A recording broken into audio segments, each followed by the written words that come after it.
The ceiling fans? They're very attractive. He's just zonked out. What did you bring me for?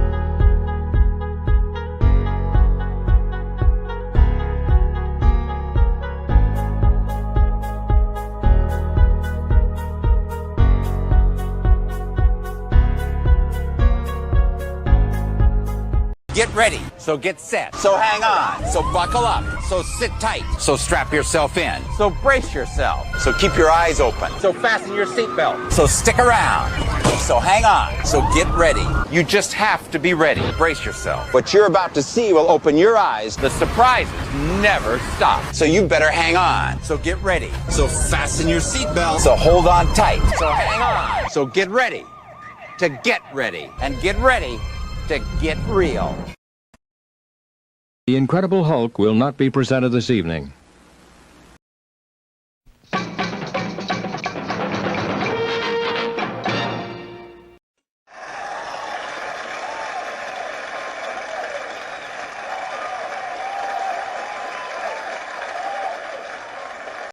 You're all individuals! Yes, we're all individuals! Clickety-click.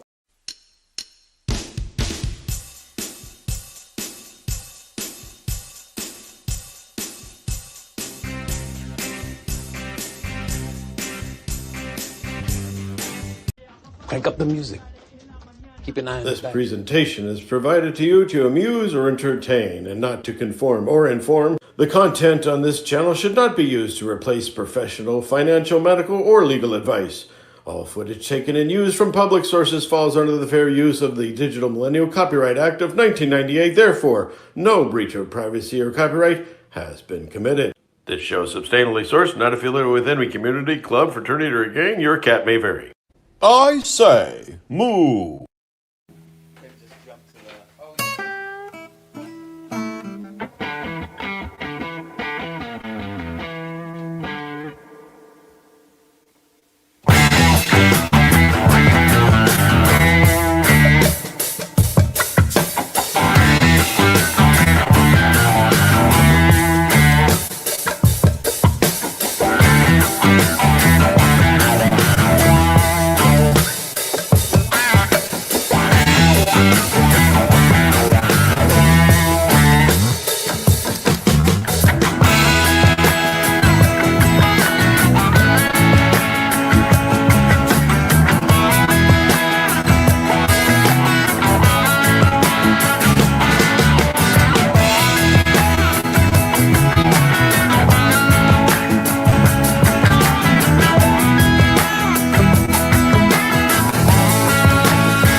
Did you know the people of Dubai do not like the Flintstones, but the people of Abu Dhabi do?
Flight tracking continues.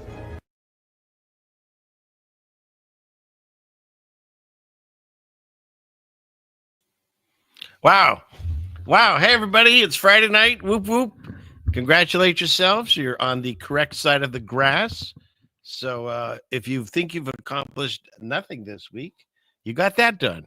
So there you go. Some good news, some great news, some wonderful news. Other wonderful news, it's Friday night. And we get to gather again, hang out for a few hours, laugh about the craziness of the world.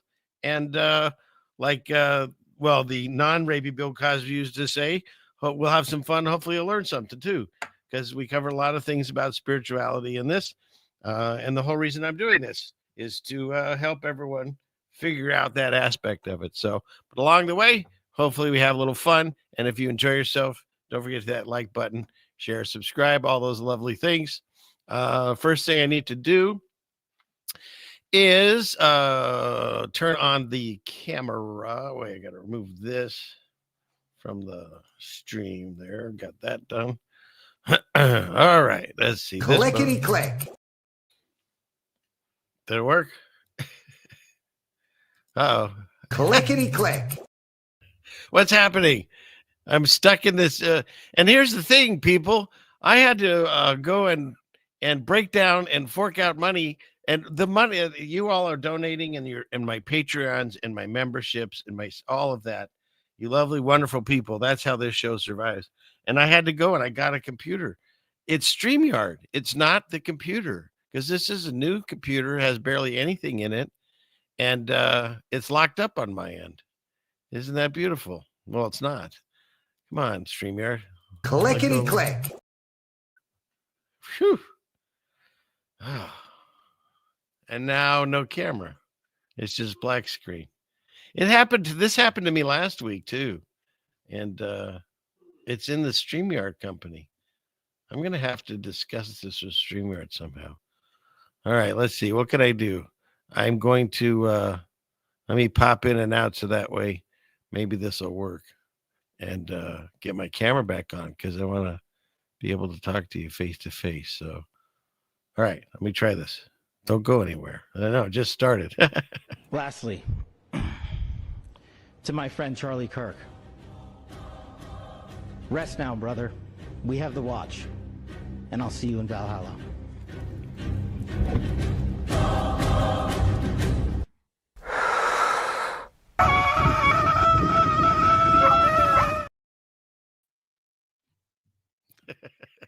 It worked.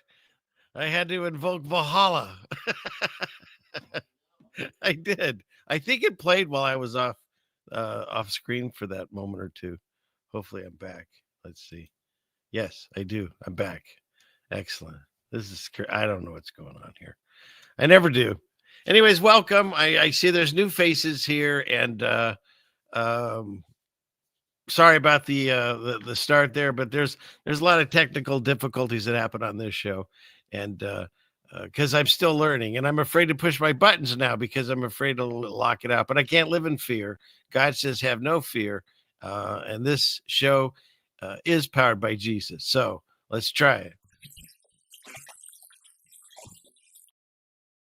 Yes. Okay. So that worked. So welcome in, everybody. And if you're new to my show, I see a lot of new faces, or I read a lot of new names in here. I don't get to see your faces, but you understand. And so what I do here is I was somebody that God opened my eyes about, I don't know, what's it going on? What's it going on, hun? Like 7 years this has been going on? I don't know, 5 years, 6, 7 years, something like that. And I started telling people the things that I saw, and especially during all that, nightmare years that we had between 2020 and 21 or 2 or so. And there was a lot of, you think we can't talk about things now. We still can't. It's YouTube. And, but there was so much we couldn't say back then. And we were getting hit with, people that were speaking out, were getting hit with strikes and having their channels taken down and stuff.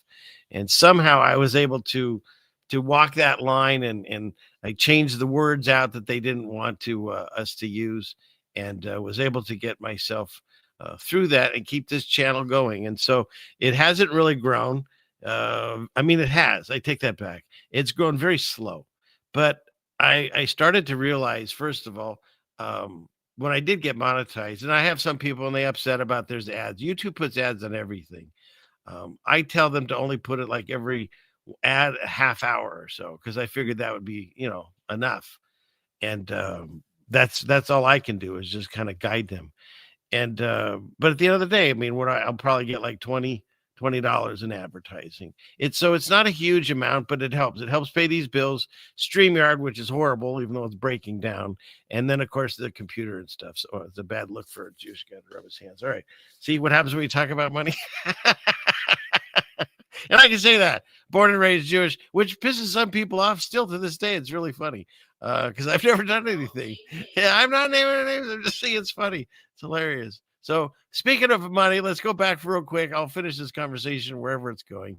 And I ramble. I sometimes get squirrel and, end up there. But thank you. God bless you, Wendy. You got a member for 8 months. And Chuckma, $9.99 super sticker. Does it say something? See, that's the thing. The StreamYard I have doesn't say what the thing said. Let's see what it says. Oh, it's a guy flying like a pear in space or something. So that's superhero pear. So thank you. Thank you very much for that. So that's this channel. I've been keeping it going. And when it started out, I was just discussing the lies of the world. And then other weird things happen to me. I'm someone that will talk about occasionally. I've done it, but I haven't done a lot lately, is, the Mandela effect, and then that falls into play because I found out that there's pieces to this puzzle. There's multiple things that show you the time that we're in and why we're in it. And the trap is people get stuck in them. I also believe in the spaces is fake the way they tell us. And I've got this thing, Scary Spaces. We'll go over some of that if you're not familiar with that.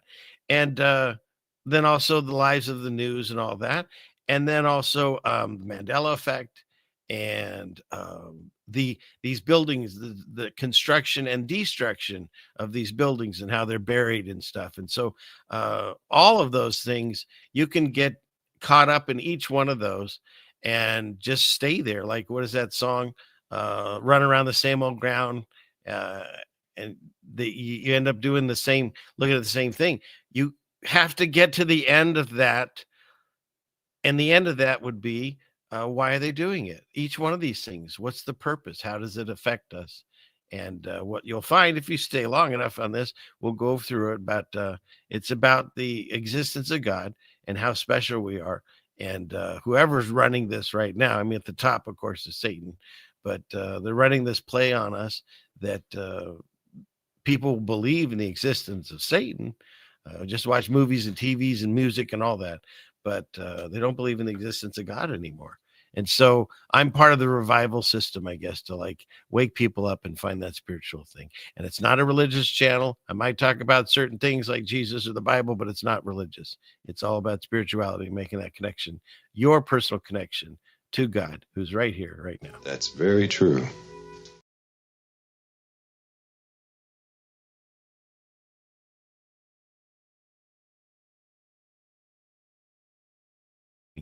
Did it work? Did he say that's very true? Or did you just get empty blankness? That's very true. There he goes. All right. So I was born and raised Jewish, and then I was taught not to read the Bible or believe in Jesus or any of that. And at my advanced age now, about, I don't know what it's about 7 years or better, I woke up to this and started reading it because I've always been that kid. If you tell me not to do something, I'm going to test it and see. And so I started reading it, and not to get belabored in the beginning of the show, but just it's a very amazing book. The stories are exciting. The Old Testament stories, the Gospels, you feel like you're walking with Jesus and seeing what he experienced and the disciples. And then, of course, there's all the prophets and Revelation to kind of give you an idea of, where the world seems to be heading. So that's it in a synopsis. It really is what is it? What's the acronym? Instructions before instructions before leaving Earth. What's the B? basic instructions before leaving Earth. And I've always said you don't need religion or any of that, or even to read the Bible to make your connection with God.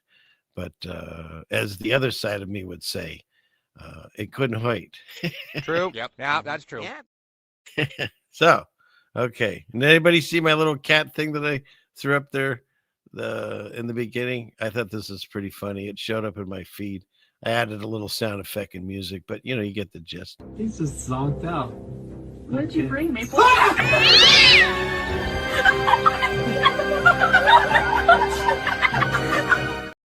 See, cats are jerks to other cats too, not just humans. So, okay, let's see. Let me fix this over here. Yes. So let's see, where should we go? So we'll talk about stuff going on in the news. We'll talk about some stuff going on in space, and we'll round it all out with discussions of why we're here, basically. And I mean, I know why you're all here. I got nowhere else to go. I got nowhere else to go. And what are we writing here? Please what? What are we doing here, Wendy? I missed it. So I try to keep an eye on the chat as best I can. But what is this? How many Gentiles did I drink before I came to the faith? Not even sure what that means. But I do find it funny and interesting. Like, just saying that, people, they're so confused with labels. That's the problem. When they say Jewish, okay, there's Jews, there's Israel, there's so many different factions to that. You can't just lump it all into one category. It's like saying all dark-skinned people do a certain thing or do this or whatever. There's so many factions to that. There are people in Revelation, you can read about it, where God says that they are Jews pretending to be, and they're actually from the church synagogue of Satan. He says that. And he also tells you how you can recognize them, because they'll show you the Star of Remphan, which, you know, looks very similar to the one that you see flying over a certain special country. There is no Star of David, just so you know. You can look that up. David never had a star. King Solomon had sigils. We'll cover that a little bit tonight if we get to it. But no, there was no Star of David. The Bible predicted that flag would be flown, and let you know that the people that are existing there aren't really the people he's talking about when you read all the other passages in the Bible. Just saying. And so the fact that I was raised in that faith, I learned it. I read the Torah. They didn't tell me I was reading the Bible, and I had to learn another language and all that. I did the bar mitzvah thing. I got the little funny hat. I got it all. But then I wasn't practicing. My family, you know, we only, like good Jews, we go to just one couple times a year, and that's it, you know. And then we just stopped doing that. And so growing up and having my own family, I was just spiritual. I was never really religious, never found myself doing any of that. And then, of course, I woke up to this and mind blown, just, you know, at this, you know, advanced age, shall we say. And she's laughing. That's my silent wife down there. She has a book out. See, it's called The Silent Wife. And yeah. So it's like, that's how I came to learn all this. And so did I do any of those things to anybody? Am I in charge of any group or any banks or any? No, I'm just some dude that turned on his camera because he couldn't believe what he was seeing and wanted to share that. And next thing you know, here we are. Where is she? Oh, I lost her. Here she is. And so here we are.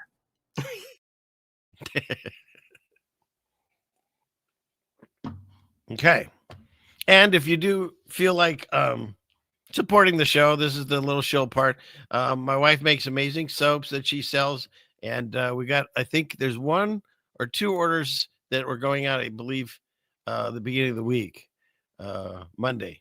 So if you haven't got your order, you should be getting it out. You'll get it next week. And where is the clickety click on that? It's one of these buttons. I'm in charge of advertising, which I really suck at, and and shipping, That I'm good at. So that's her soap store if you want to check it out. And then, of course, there's links in the descriptions, Patreon, what do you call it, Cash App, all that stuff. You can find it in there. And I do really, really appreciate all that the support that I get throughout anything that people want to do. And if you can't do it monetary, it's perfectly fine. Don't worry about it. But if you can do like the like button, or if you feel like writing me an email or a comment or something, that helps too, because it also engages the channel. But also, I like to hear from you. And if there's something that I'm doing right or wrong, it's wonderful to hear that feedback. So having said all that, let's get into this, shall we? Okay, so first thing, let's see. We'll go to my first section. Makes sense. So we'll go here, clickety click, and okay, here we go. Yep, and we'll go right here. And I also will just occasionally show things that just kind of make me laugh, or make me think, or both. And oh, do I have officially 133? 33. God bless you. That's a wonderful number. Did you hear that, Jeannie? So this was one of the ones that, I don't know, it made me laugh or think, or both. Is it gay to sleep with a shirt but nothing below the waist?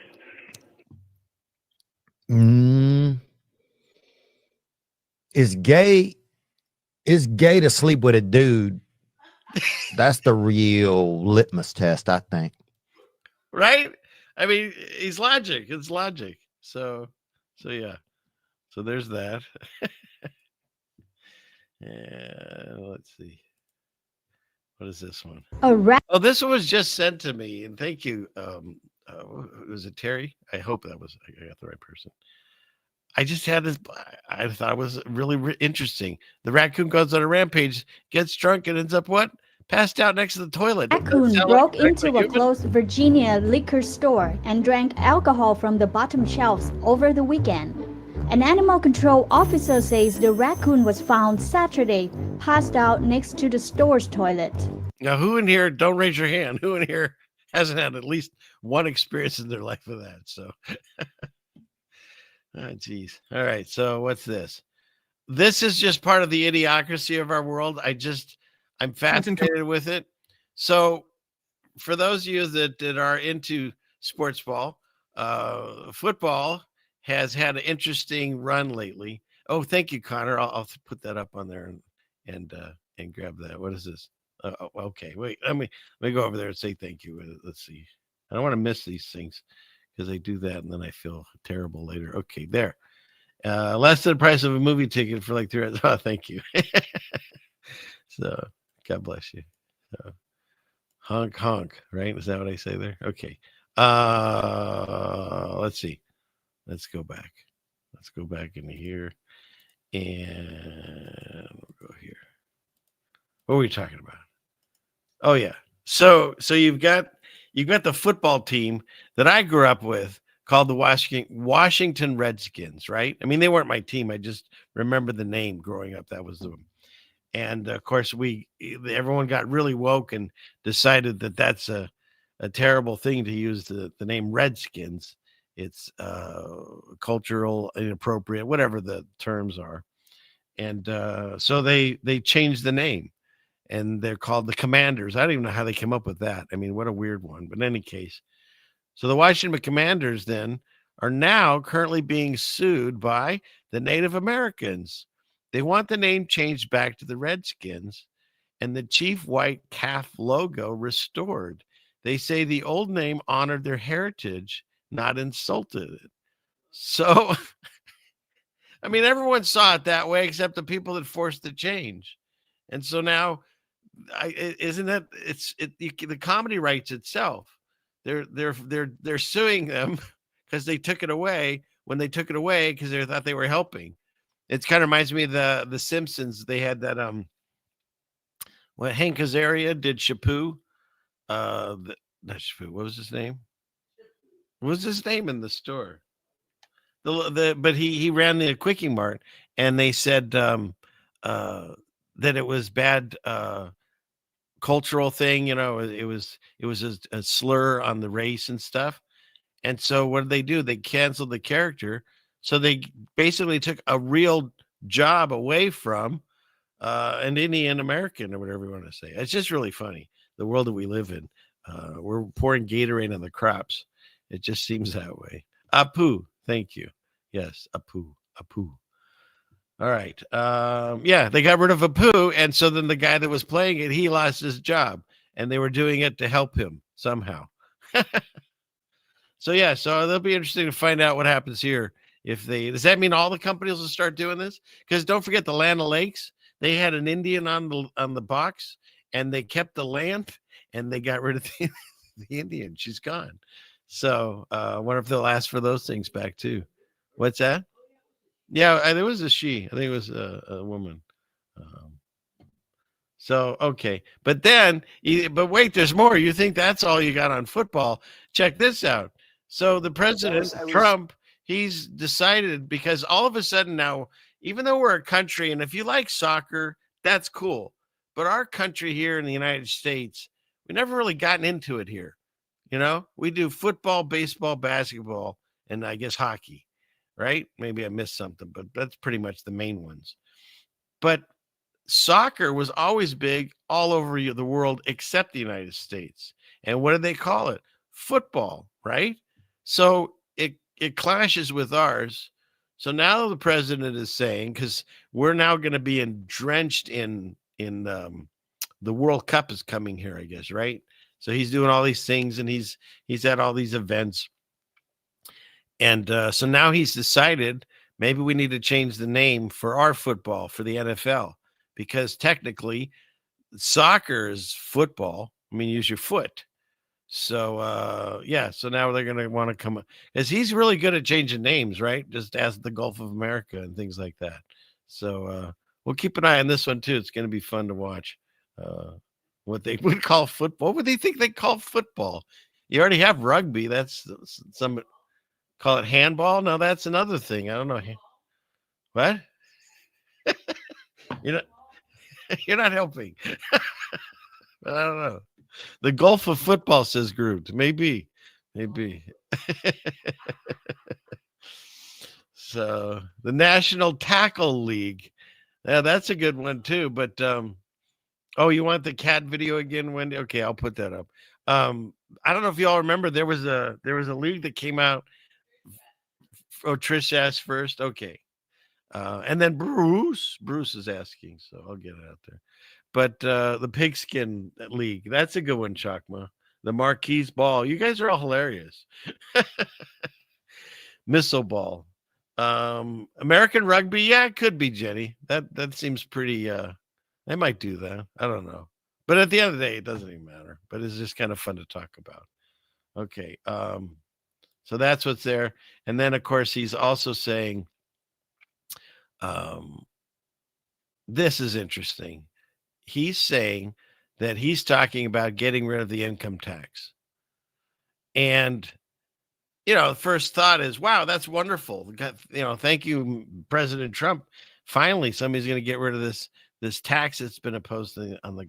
But yet, if you read the bill or the idea, they'll get rid of income tax, but then they'll take and make sales tax 30% of everything you buy. And if you think groceries and items and cars and gas and all that stuff is expensive now, 30% consumption tax. And once they put in a tax, they never take it away. So we'll see how that works. You spent your all week tracing the invalidity of the income tax. Yes, isn't it? There's a video of somebody from the federal, the IRS, are saying that it's like a suggested tax that people pay. I suggest you pay it, or they threaten you with jail, right? But here's the other interesting thing about that income tax. If they know how much you owe, then like every other company, just send a bill. No, they've got to say, okay, fill out this form and guess how much you owe. And if you've paid too much, they'll take it, and then eventually they'll give you a, quote, refund, but it's your money that they just sat on for a while and made interest. And if you didn't pay enough, they'll send you a bill saying you owe this much more. So if they know how much you owe, why do we have to go through this all the time? So those that are doing it, just saying, those that are doing it. I'm not advising anyone of anything. I'm just discussing things. This show is not here for legal, medical, or any other kind of advice, just so you know. Okay. Financial. That's the word. Thank you. Yeah, we're getting the Doge check soon, right? Isn't he going to give out like $2,000 to everyone, supposedly? I don't even know. Who knows? It's all just smoke and mirrors. They steal it out of one pocket and they turn around and hand it back to you for the other pocket. That's all it is. Doesn't matter what president's in there, what government. It's all the same people doing the same thing. Meanwhile, you got Donald J. Trump, and he just got awarded the inaugural 2025 FIFA Peace Prize. FIFA for the World Cup. I didn't even know they had a World Cup Peace Prize. Did you all know this? It looks kind of creepy, though. I mean, look at, they're like, I don't like the hands and the way it looks. And they're grabbing onto the world. There's just a lot about this. What's in the background? I have no idea. International de Football Association. This thing's spinning around in large. Awards the 2025 FIFA Peace Prize. But the hands, they have like all what's going on down here. Football unites the world. He looks really thrilled about it. And just once, the makeup person, can you finish and do this ear and this side of his head? It's getting ridiculous. By the way, that ear looks amazing after getting shot off by a bullet, doesn't it? A gigantic bullet. So he's looking pretty good. To Donald J. Trump, President of the United States of America. And I also think it's funny, at the same time, Biden, he's back in the news. He just got the LGBTQ something award too. So he's at his ceremony and this guy's at his soccer one. In recognition of his exceptional and extraordinary actions to promote peace and unity around the world. There you go. So, and Bible passages about this, you know, God says, you know, who are these people saying there's peace when there's no peace? I mean, there's people still to this day getting, what do they call? What does my wife call it?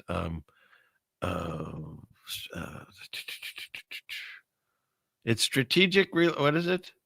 Controlled demolition and strategic relocation, which I believe she said is a quote from Dave J. So I don't know if he has ever heard me, but I quote him all the time.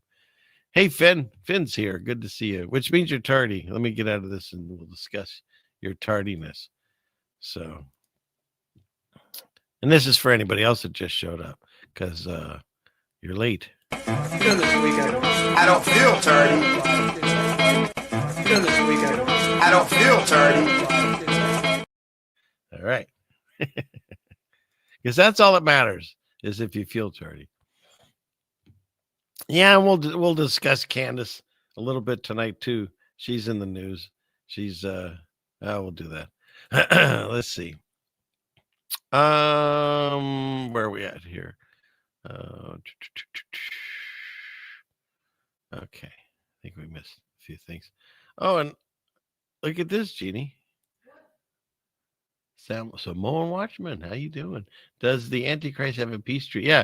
I mean, look, I'm not saying he is the Antichrist, but he's definitely like doing things that are discussed in the book. I think there's more than one to this system. I don't know, but it's interesting to watch it all play out. So, but good to see you.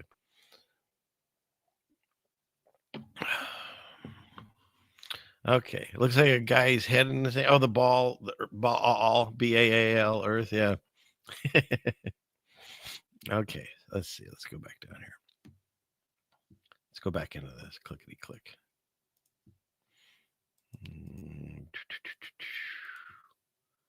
Here we are. What is it? Oh, so wait, that's the wrong one. There we go. So part of the smoke and mirrors game is to, instead of showing the thing that you wanted to see, they show you something else. I remember when they were asking for the files to be released, which of course, you know, was the Epstein files. They were dragging their feet on that, but they released the Amelia Earhart files. You know, I've got videos on that. If you're new to me, have some really good videos on it. A little biased.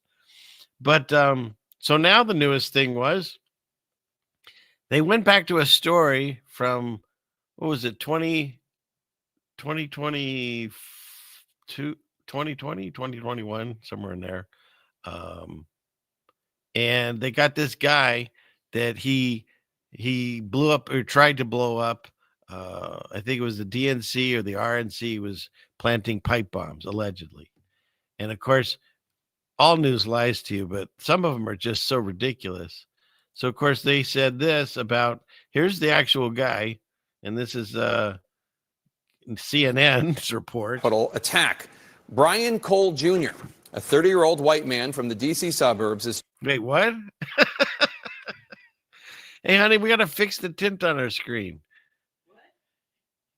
He said he's a 30-year-old white man. Cole Jr., a 30-year-old white man from the D.C. suburbs is charged... Oops. Okay, my wife's putting the chickens away. Tell him I said goodnight. And so, of course, they had to do a retraction and re-edit, and they came up with this. Cole Jr., a 30-year-old white man from the D.C. suburbs, is charged with transporting an explosive device in interstate commerce and with malicious destruction. So of course, the first one was real, and I'm doing air quotes, you just can't see them, and the second one's fake, right? You saw that guy? Oh, shoot. And then but in actuality, the air quotes again, real story is Brian Cole Jr. reportedly, anyone 33. So they let you know. They want you to see this article. They want you to discuss something that happened years ago rather than what's going on right now. Yeah, do you get in trouble for whiteface, Christine? I don't know. It's interesting. So that's what's going on there. A story that most people either didn't even know about or had forgotten about or could care less about. They're going to dust this thing off. And when you look at the story, I mean, I only do this because I do this show and I have to come up with some content for you all to discuss with you. And they'd had the information that they supposedly caught this kid with for like 2 years. They just sat on it, what's his name? Kash Patel,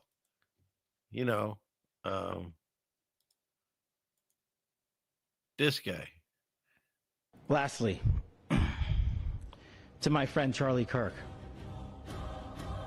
Rest now, brother. We have the watch, and I'll see you in Valhalla.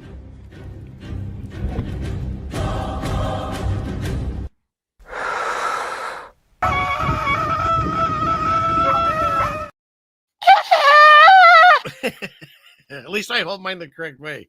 We've discussed this. He's holding it backwards. So, anyways, yeah. So, I'm still running that. Nobody said anything. Get rid of that banner there. Phew. Sorry about that. Didn't realize I was going this whole time. Yeah. So there we go. Let's see.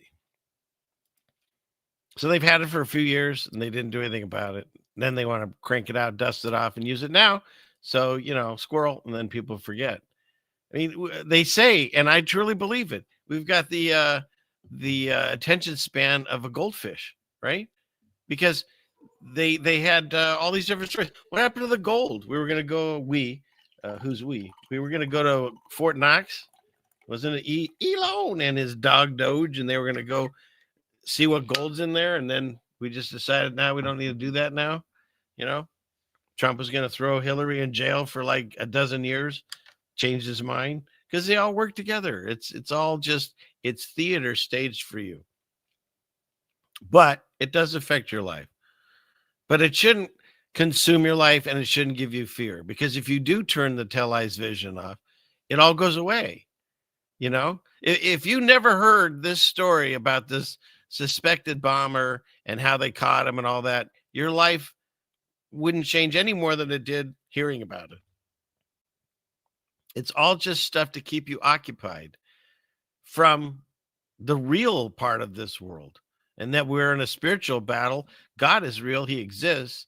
And all of this is just the matrix here to keep you occupied, enunciate, to keep you occupied from understanding the real reason you're here and the true value of each and every one of us. So enough of this silly story. What is this? Oh, yeah. So this is it. MSNBC. They said, why didn't they investigate it? They've had it 21 and 2022. Information was already in evidence the FBI had in hand, and mostly evidence it had collected in 2021 and 2022.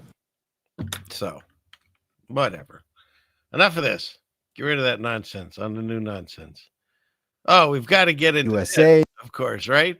This is the new darling child of the truth movement, of the Republican movement, of the Christian, but whatever you want to say. They put her face to it, right? They took out CK, otherwise known as Charlie Kirk, and they took over his little empire there. And you know, you can go through stories.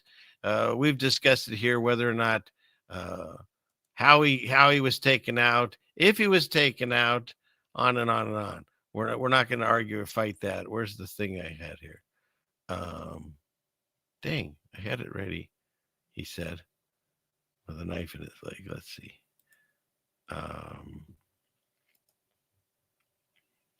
Let's see. I'll go on here. Sorry, came to a screeching halt. There it is. We'll just do it that way.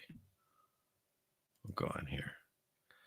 So yeah, they took over his company after he was executed on air in front of his family and children, allegedly. So now they've got his grieving widow running it. Let's see this one.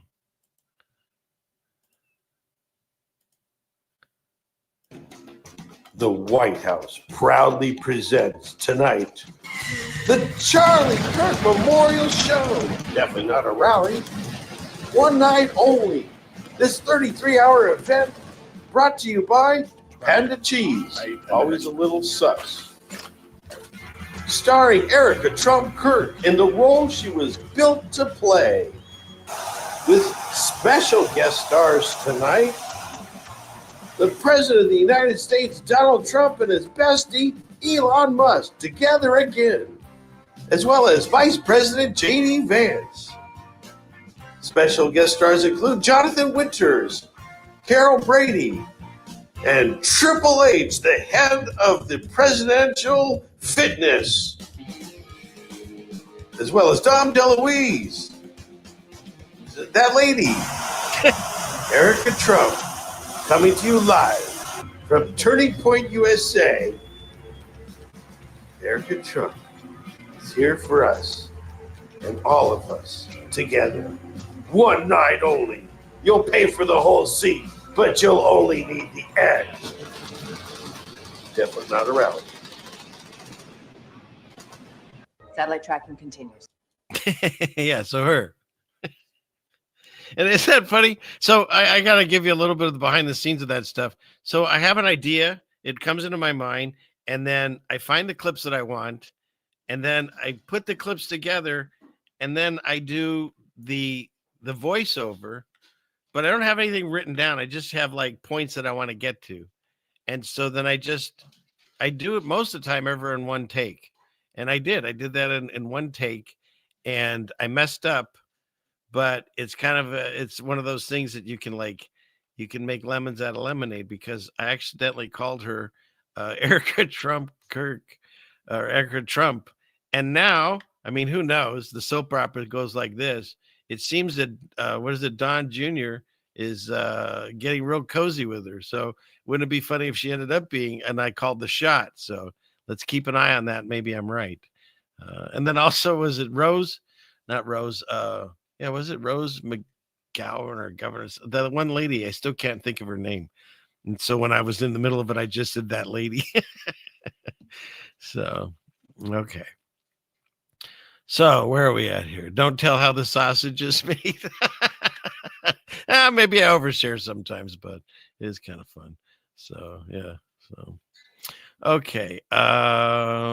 Okay, fine. Everybody, they keep asking for the cat video, Jeannie. Jeez. Okay. No, I was waiting for you to finish with the chickens. Here we go. He's just zonked out. What did you bring, Maple?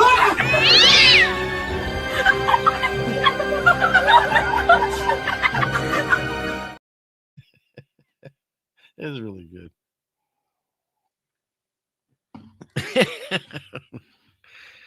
So maybe we'll do it again by the end of the show. We'll see. Because that could be the only place maybe you could see that. Because this is the only show that I know of, at least in this continent, where you can see a vomiting tiger. Right here, nowhere else.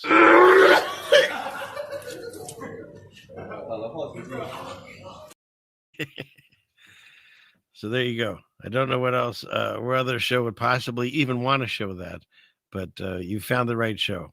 So what am I getting here? Getting bombarded here. So okay. Enough of that. Where are we at? Shoot. I hit the wrong button and end up shedding the show there. So, oh, you're welcome. Glad we could do that cat video again. Are you not entertained? Are you not entertained? All right, so let's go back into here. What do we got here? What are we talking about? Oh, so yeah, the new poster child for Turning Point. So I have to say, here's an interesting thing. I'll tell you a little background. When my wife and I started waking up to the lies of the world, we spent time on Twitter. We had both just gotten out of our jobs, and we had time for the first time since we were, I think, each of us about 15 years old. We've been working straight through. And so that's part of this whole matrix is they keep you so busy that you don't have time to research things. I would come home from work, I would scan the headlines and think I knew what was happening. And so we spent a lot of time on Twitter, and people like Candace Owens and Charlie Kirk, and who were the other ones that they used to or knew that were back then? Well, of course, High Impact Flicks. He's now doing cop watching, but he was on there, and trying to think who else. There's a few I'm missing. The guy with the really long hair, Preston or something, wasn't he one? You know most of the names. Anyways, there was a bunch of them at the same time that we were like starting out with this stuff, and it's interesting to watch them. Like that's Anomaly. Yes, he was another one.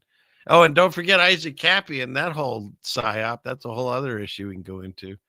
But so it was in the beginning of the stages of this stuff. And so then suddenly certain people kind of branched off and became more mainstream. And we were taught growing up in this truth community that people that are put in these certain positions are there to give you, like, for instance, Alec Jones. I never got into him, but he was the one guy that was allowed to film the Bohemian Grove. Like, that made no sense. They wanted that information out there. And so they're allowed to speak some truth and then give you some untruths. And just to keep you in that quagmire where you really can't get out of that, who's in charge and who's on your side and who isn't. Because don't make any mistake about this. Doesn't matter for me if you're right wing or left wing. They're both wings on the same bird of prey that's feasting on us. They have more in common with each other than they ever will have with us. And so they're not here to save us. They can give you the illusion of that, and you get good cop, bad cop, depending on your viewpoints of the world. But at the end of the day, they all still work the same agenda. And people, it's overused, the words, but New World Order, all that stuff. It's on your money. It's been on the back of your money your whole life. So they've told you it's a generational thing, because this is a spiritual battle that goes all the way back to the beginning of time. And so we're still in that fight. only people have come and gone, and now it's our turn to get through this and discover why we're here, which is once you do have your eyes awakened, it's like Monk says, it's a blessing and a curse. I wouldn't have it any other way, but it's way more difficult in some aspects, but also way more enjoyable in others. It's really hard to explain in just a few minutes, but that's where we're at. So getting back to this, so she became like, now after Charlie's gone, you've got this gal, and she's now fighting with Turning Point USA, and she's saying, I want to come on and debate and discuss. And Charlie Kirk came to her in a dream and said that, he was betrayed and murdered by his own people or something. Meanwhile, rather than getting caught up in that, it's like watching, I don't know, Knots Landing, or what's the new soap opera out there? One of those. It's all it is. It's just a soap opera for your enjoyment. But people are missing the bigger picture.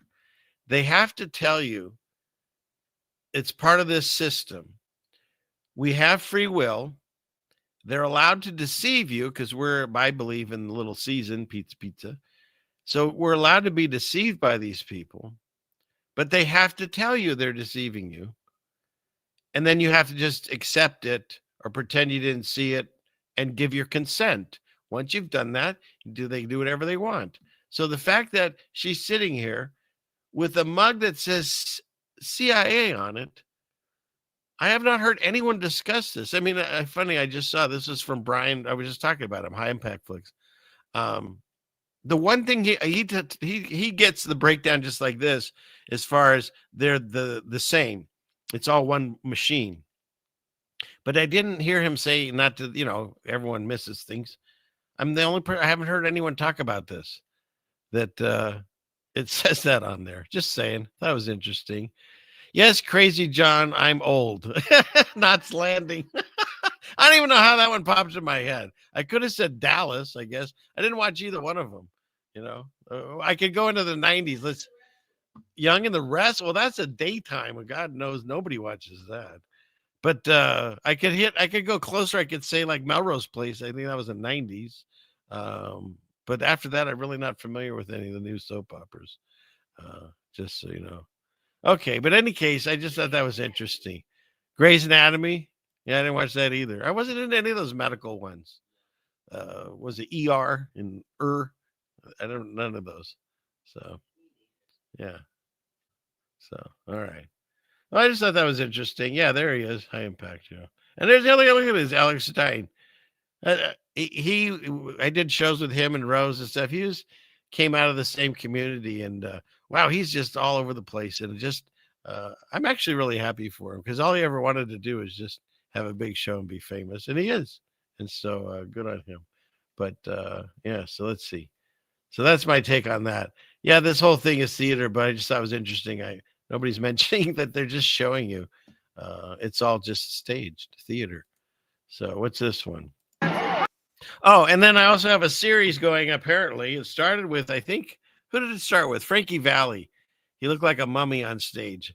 And then we hit up with Axl Rose and, of course, David Lee Roth. You really can't beat that one. We're basically all these old rock stars or whatever, music legends that really should have stopped. And so once again, it shows up on my feed. This is, who's this, Lionel Richie? Does it say? Oh, Smokey Robinson? Who is this guy? Smoke. Can you believe it? Yes, I can. They really need to stop unless they owe the mob money. I mean,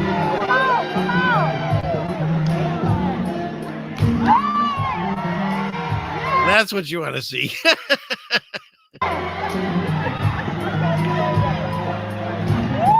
Does he think he's exciting the whole audience here? What is this?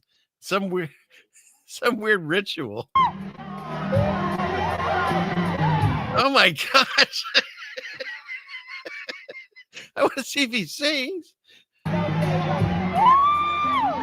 He's going to town. What? Well, I thought he's saying, but maybe I'm wrong. As they say, we're in this far.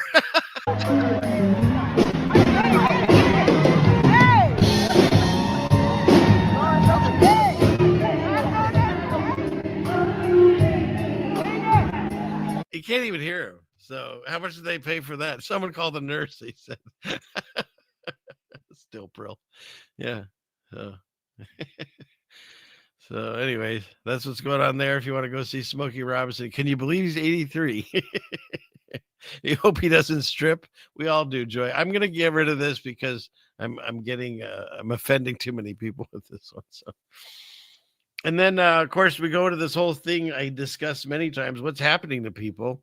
Now this showed up, and I thought it was interesting because I double checked these things with everyone, like AI and all that, and they say that this one was actually AI fixed to make her look more like an older man. Okay, see, it's right here. I double checked. But then they say this is the real pic. I don't really see a huge difference. So I think AI is full of it. What do you think? You see that, hon? What's the difference? What's the difference between that and this? That's supposedly been faked and this one's real? No, they're the same person. Different lighting. That's what I see. We got a whole generation of people. They just ask Grok or AI everything, and they're wrong constantly, or they just lie to you. In fact, I have that. Where's I think it's in this one. Go over here. We'll clickety click on our AI. Where is it? It's one of these. Oh yeah, this one.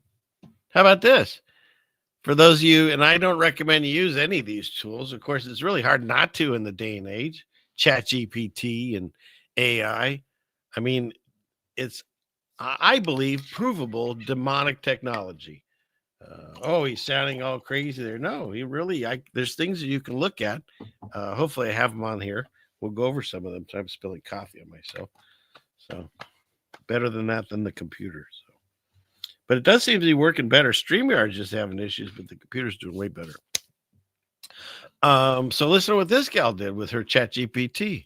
Okay, I just want to caution you guys about something very scary in the world of social media right now. Earlier today, I was watching a video of a girl trying to prove her point about something utilizing a conversational feature with ChatGPT. I utilize ChatGPT. I like ChatGPT, but let me show you a conversation that I had with ChatGPT a couple weeks ago. I was asking it questions about habit formation, and it pulled up this study. It said, in fact, one study found that when people commit to a 3-week habit change, about 80% of them keep going. I was like, holy crap, that's crazy. This piqued my interest, and I said, just for my information, cite the source. I had so many more questions. I was like, I want to see this entire study. This sounds actually remarkable. And the response I got was, I couldn't find a single study that says 80% of participants stick with the 3-week challenge. So then I obviously asked, explain your thought process. Where did that 80% number come from? AI takeaway. AI is really good at producing something that sounds like what a human expert might say, but unless it's explicitly tied to a cited source, numbers can be invented or hallucinated. That's why your instinct to ask for the study was 100% right. So I pried further. Is AI constructed to help me prove my point, even if my point is inaccurate? And the response again, yes. I can unintentionally help you prove your inaccurate point if you set me up that way. But if you ask me to fact check, cross-examine, or provide sources, I'll shift gears into more skeptical research role instead of persuasion. So again, just a reminder, if you are listening to influencers who are using ChatGPT to prove a point, or if you yourself are trying to use ChatGPT to do research, make sure that you don't go into hallucination mode. Focus on actual research mode. Hallucination mode. So there. Yeah. Where is it? There are no experts.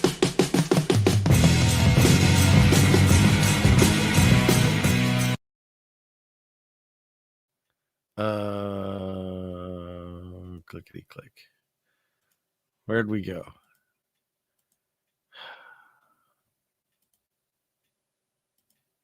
I got completely lost in there, so we'll figure it out.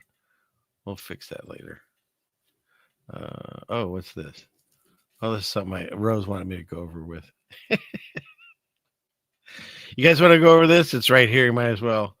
So this came across my screens, and well, I'll just show you, and we'll break it down from here.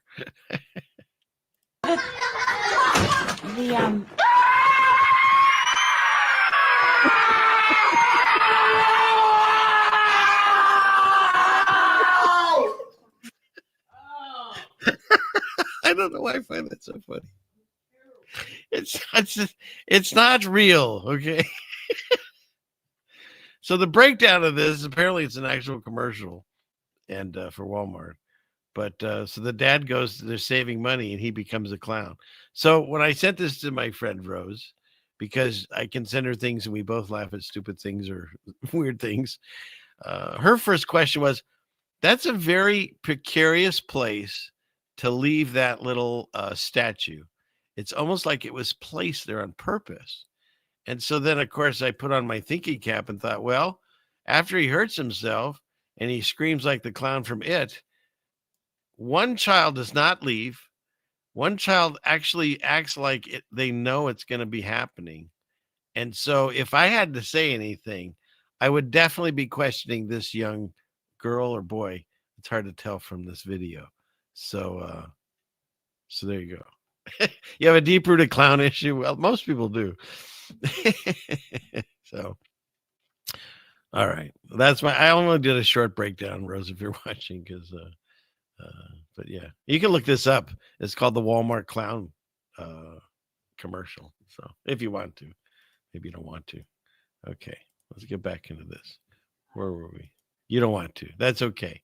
You don't have to. My wife says, No, thank you.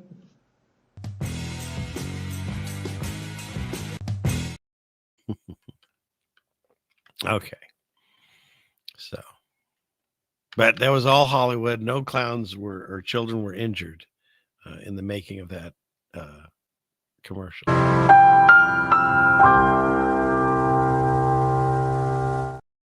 Okay, what's next? So we were discussing this AI ChatGPT, and but we'll go back. Let's finish up with the first tabs there. We'll go from there. Let's see. Clickety click here. And there, and there, and there, and there. All right. So the consensus is that is both Ellen and ChatGPT or Grok doesn't know what they're talking about, or they're in hallucination mode, possibly. So, and then there's this one. This one really freaked me out because we can provably so. There's politicians, there's government or leaders of other countries where they use body doubles all the time. Actresses, everyone, they use body doubles, and they tell you they use them. But what is going on here? They're trying to make us believe that's the same person. Am I the only one that thinks that can't be the same? Like the facial structure's changed. Are they like carving away her chin and bone? Does that make any sense to you? That doesn't look like the same person. And I had to verify to make sure that the gal on the right is supposed to be Kelly Osbourne. And it is. I don't know. I don't know. Where's her brother? I don't know that either. I should look, but find out. But yeah, the face is wide. Now it's narrow. It doesn't make any sense to me. So yeah, I agree. I don't think that's the same person, but you can look it up. And according to the internet, it tells you that's the same person. So just like this. When was the last time you saw the Olsen twins? Mary, Kate, and Ashley? Why do I ask? Because they're now featured in a Louis Vuitton ad, and they are unrecognizable, leaving their fans asking the question, what happened to the Olsen twins? If you haven't seen the ad, take a look at this. That's scary. But I can at least they have the same similar facial structure. So, what ad is AI? No, this is he saved Louis Vuitton. So yeah, it's pretty wild. Yeah, there you go. Look at that. So that's what's going on with the Olsen twins. And then, of course, we keep talking about these two because they just, to me personally, she doesn't look healthy. How about that? I'll just say that. I mean, when you could see all the rib bones and stuff coming through, I remember what Karen Carpenter looked like, and they were all losing their minds over that. And yet we're not supposed to body shame, but she just doesn't look good anymore. To me, looks like she's unhealthy. But of course, they want to make sure that they push their agenda and tell us that Cynthia Ervio, which I didn't even know that was her name, and Ariana Grande, they finally cleared the air. Like, who was asking? But in any case, they're in a non-demi-curious, semi-binary relationship. And don't ask me what it means, because I really don't know. But I'm happy for them for being in the non-demi. Okay. And Marcus says she's possessed. Well, it's interesting you say that, because look at this article. She stated this. She said she's stalked by a demon after she visited the Kansas City Gate to Hell on Earth. Did you know they had that in Kansas City? What do the Beatles sing about Kansas City, but they never sang about the Gate to Hell on Earth? To me, that's a no bueno. It seems like a no-brainer than not to go open that gate. I'm not going.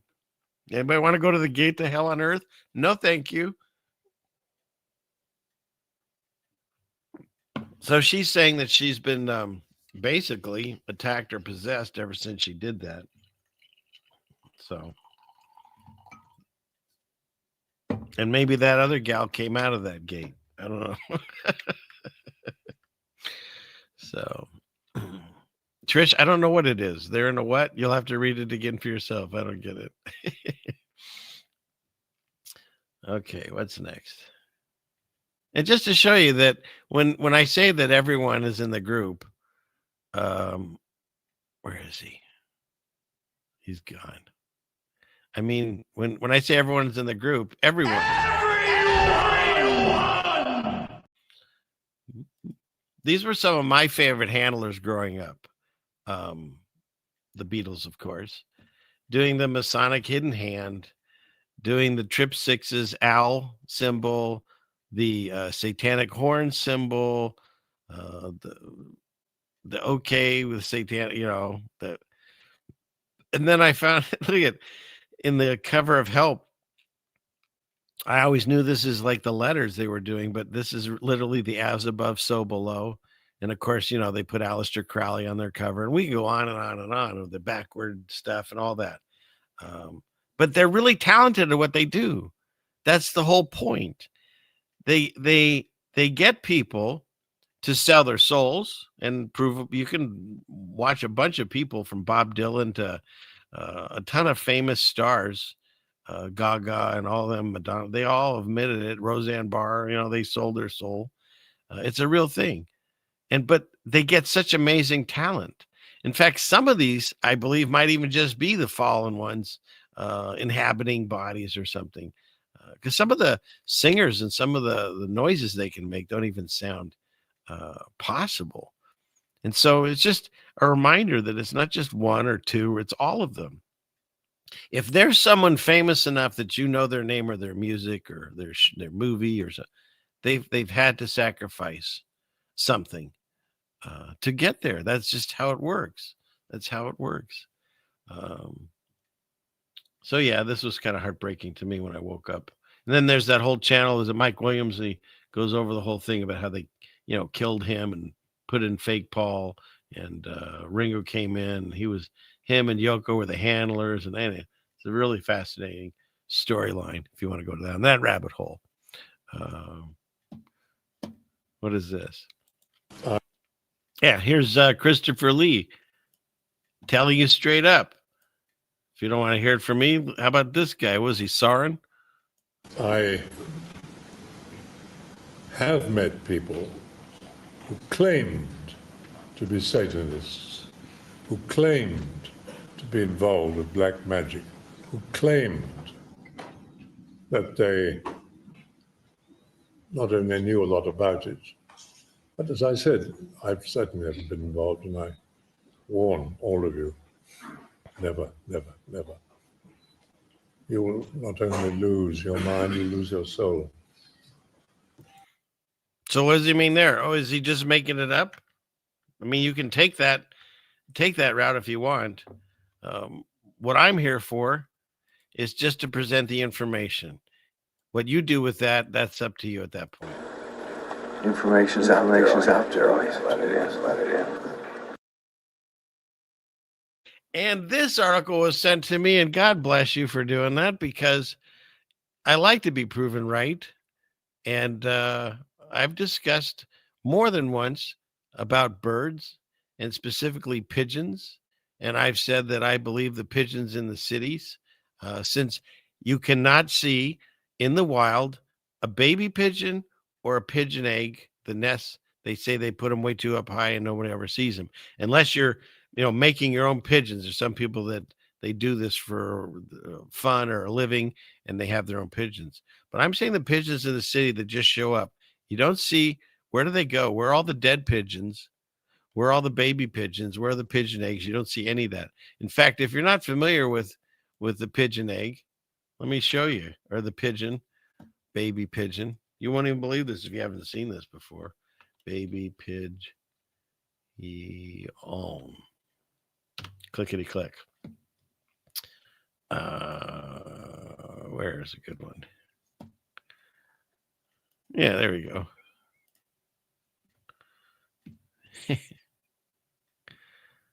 Oh, you want me to subscribe National Geographic? Well, then we'll just look at the picture this way, because that's good enough. We'll go clickety click. And you tell me. That's allegedly a baby pigeon, what it looks like, if we could ever see one. But you'll never see one in the wild, because apparently they sit on the pigeon until it emerges looking like a regular pigeon. But in any case, I said this before and I'll say it again. I believe some of those, if not most of them, in the cities at least, are drones of some kind. And sure enough, here we go.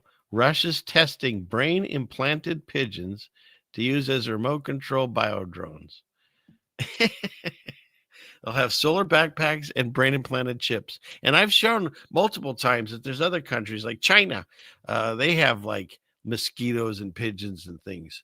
So just when you look out there, you're just going to assume it is what it is. It might not be. Just saying. So it's nice to be vindicated once again that not all birds are birds. Just saying. Next, in case you're not aware, if you do travel, beginning February, the TSA will start charging people $45 if they don't have the acceptable ID. They'll still take your valuables and molest you to get on the plane, but now they'll also take $45 from you. So there's that. So yes, birds are sus. Groot. So, all right, what's next? And this one, it's a Netflix thing, so I can't play it, but I found it fascinating, and I fell into this category. And so we'll see. Tell me, you don't have to tell me, but tell yourself if you feel that this sounds like what you've done. And so when we first came out with going online, we had to come up with passwords, right? And so everyone had their favorite password and they created it. And then somewhere along the line, the company said, okay, we won't accept that anymore. You need to have one capital letter. So we took the word that we always had used and we capitalized the first letter, right? Are you with me so far? As the Eagles say, or Eagles, there's no E, there's no the Eagles. And so then they said, now you need a number. So we took the word that we were using, we capitalized the first letter, and we added what? Number 1. right? I think everyone's done this. At least my wife and I came up with, we were doing this. And then, of course, they said you need to have a special character. So we took the word that we were using, we made a capital letter in the first, we added a 1, and what? Exclamation point. And at this point, he says in his special, everybody in the theater probably needs to change their password. So if that sounds like what you all did, just we're not alone, because we all did it too. So he does it way funnier. It's just I don't want to get a strike for this Netflix thing. So okay, and what is this? Oh yeah, and they're pushing this whole strangers thing. I don't even know if people are still watching that. I watched the first few seasons of it, but they're pushing like a season 5, I think it is now. It's all demonic looking anyways, but they're already talking about how they're poisoning our foods, right? And now they actually come up with this. It's black garlic dip from Doritos, which, don't forget, that's the company that they came out because of Maha and Kennedy Jr. They had to stop putting the poisonous color in Doritos and Cheetos.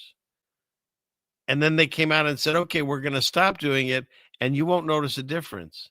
So then you have to ask yourself, well, if there's no difference in flavor, why were they doing it in the first place? Just for the heck of it, to poison everyone? But now you got people, and please, dear Lord, I hope you're not buying these products. I mean, everything in moderation. I've been known to eat a Dorito chip here or there, and I'm definitely going to try the ones without the orange poison in them occasionally. But who would actually eat black goop? I mean, who's going to grab that and go, yum? I don't even care if it tastes good. What is that? It looks like somebody, like, I don't know, used to grease a car part or something. Right, Connor? So, yeah. Looks tasty, doesn't it? No, I wouldn't eat that either. It's nuts. So, oh, God. It's disgusting. So you got that going on. Meanwhile, the thing that we were told was good food, right? Good food or whatever, Campbell's. The CEO, if you haven't seen or heard this, is fascinating. The ex-CEO of the company, he gets caught on a hot mic. I don't know how they do these, like Project Veritas stuff, but somehow they always can get secret recordings and not get in trouble. But he gets the president of the company saying that all the meat that's used and some of the vegetables are like enhanced, and the meat is 3D printed. And he says it's strictly food for poor people. This is what he says. And so I don't know how their stock's doing, but we looked on the shelves. We were at the grocery the other day, and it's just sitting there. We had a couple of cans. We tossed them. Like, if they're going to straight up, and why do I toss them? Go look at the label. You know, they have all the labels of this with the pretty vegetables and whatever to show you how healthy it is. But when you turn it around to the back and you see things like, what is that called? Not processed meat, but like created or something. There's a name for it. I keep forgetting. Let's see. Bullshit. I don't know. But I can't think of what they call it. But yeah, it's all printed. It's not real. So no, thank you. No bueno. So, like, you can look at that black dip and say, I'm not touching that, but this was supposed to be healthy. So we deserve this because we are too lazy to make our own. Yeah, a lot of people don't have time, and you're right. What it costs you to go to the grocery store, get all the fixings, but then you have to make it, but then you can also store it. But then don't forget, you're going to go on YouTube, or you're going to go on Twitter or TikTok, and they're going to say, oh, don't store it in plastic bags. It leaches the chemicals. Oh, don't store it in that plastic container. Don't rinse out your glass with this kind of soap. Don't, like, you can go and just end up where you can't eat, drink, touch anything. You'll lose your mind in that. So you do the best you can. Eat as healthy as you can. But if you're going to have that Sprite, some of us. Connor. And or you're gonna have that Dorito like I like, or whatever. Just understand that maybe there's stuff in there that's not best for you. So don't make it a habit. Try to do your best. But we have to live in this world and we have to exist in this world. So if everything has bad things in it, I mean, what are you going to do? Just stop eating? That's not good for your health eventually either. So, all right. So it's enough of that. And here, the people that always tell us how to be healthy, here's the minister of Sweden. Of course, our ministers were Belgium was, gigantic and ours didn't know what she was. And now you've got this. Arbeta med. Hälso- och sjukvården. I mean, that's our first day. It's our first broadcast interview. And she's the Minister of Health in Sweden. It's not going so well over there so far. So hope she's okay. I think she's okay. They said she was okay. No ministers of Sweden were really injured in this. I have to say that stuff. And here's kind of the stuff that I can't really talk about on YouTube, but I thought this is a really interesting article. And so I'm going to, let's see, put this in the chats for people to look at. But basically, it was a fascinating study that, I like that, the thankful diet. Yes.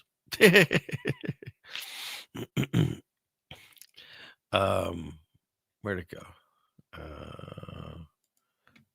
Oh, you guys are over here. Let's see. I got to put this in the Rumble stream for my Rumble viewers over there. And I need to talk about that. And paste. Okay. And then I'm also, whoops, now I've locked up. Rumble. Come on.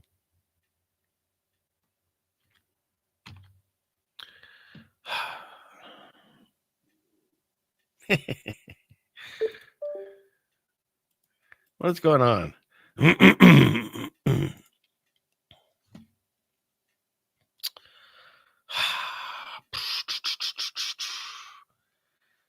Rumble did me in. All right. We got to stop that. How do I get out of that?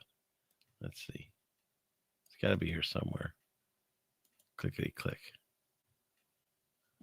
I've lost connection to my camera again. There we are. Ooh, why am I so tiny?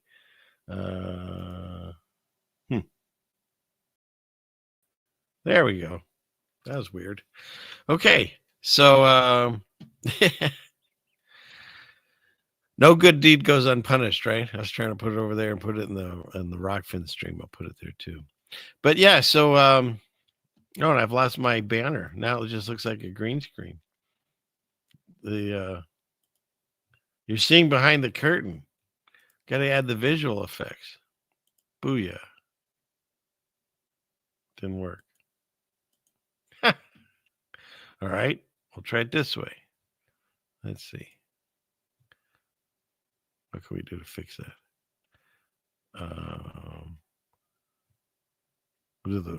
We'll throw you can have this while we fix this. Mutual of Omaha's Wild Kingdom, brought to you by Silly Fan Man. Lions and tigers and bears, oh my! The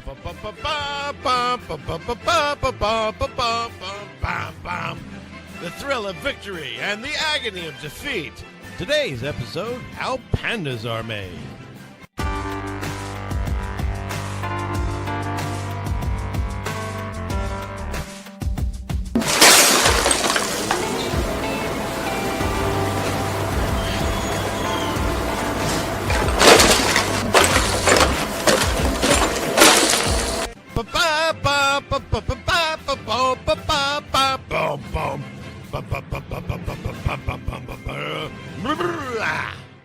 Panda!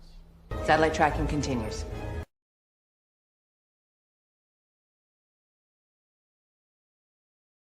Yay, I'm back. Oh, you just showed up. Was it Mr. Joshua? That's okay because you missed all the mistakes that just happened there. So for you, the show's just moving along perfectly. But that does mean that you're tardy. I don't feel tardy. I don't feel tardy. Okay. You want to get me a giant banner so I don't have to use this? That's sweet of you. Yeah. But I've had this. This is the same green screen I bought Amazon, whatever. I started this 5-6 years ago, whatever. So I think there's one area the cat kind of scratched it a bit, but other than that, it's doing good. Is this where the Mullen is smoked? I have talked about that again. For all of you that are, medical thing, I experimented myself, and I have found that as the natives did in their peace pipes after they'd smoke whatever, they'd smoke Mullen, and allegedly it has cleaning processes to it. So you can use it as a tea, or you can smoke it. But check with your doctor. Don't listen to me. I'm just a guy on YouTube experimenting on himself. So just so you know. Where are we at here? Okay, let's see. Oh, that's right. We were finishing up. I was trying to put this in the chat. That's what it was.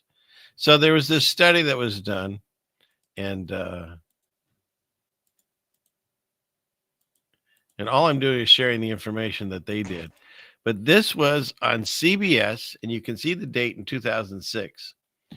And what they found at the time was shocking to them, because the flu shots, they have been getting more flu shots than ever before. They went from 15% of seniors between 1980 and 2001 to 65%. And so the idea was, the more seniors that are getting this, then obviously the number of people getting the actual flu should go down. I mean, that's just science, right? That's the people dying from it, I guess, from the flu should go down. But what happened was, shockingly, the death rate matched. It increased. The more shots given, the death rate went up. And so they're trying to figure out why, and nobody knows. But just saying, this report showed up 20 years ago or whatever this was, almost 20. And they have no idea why the rate of death didn't go down. Instead, it went up. It's shocking that no one can figure it out. So, but they're constantly rewriting things.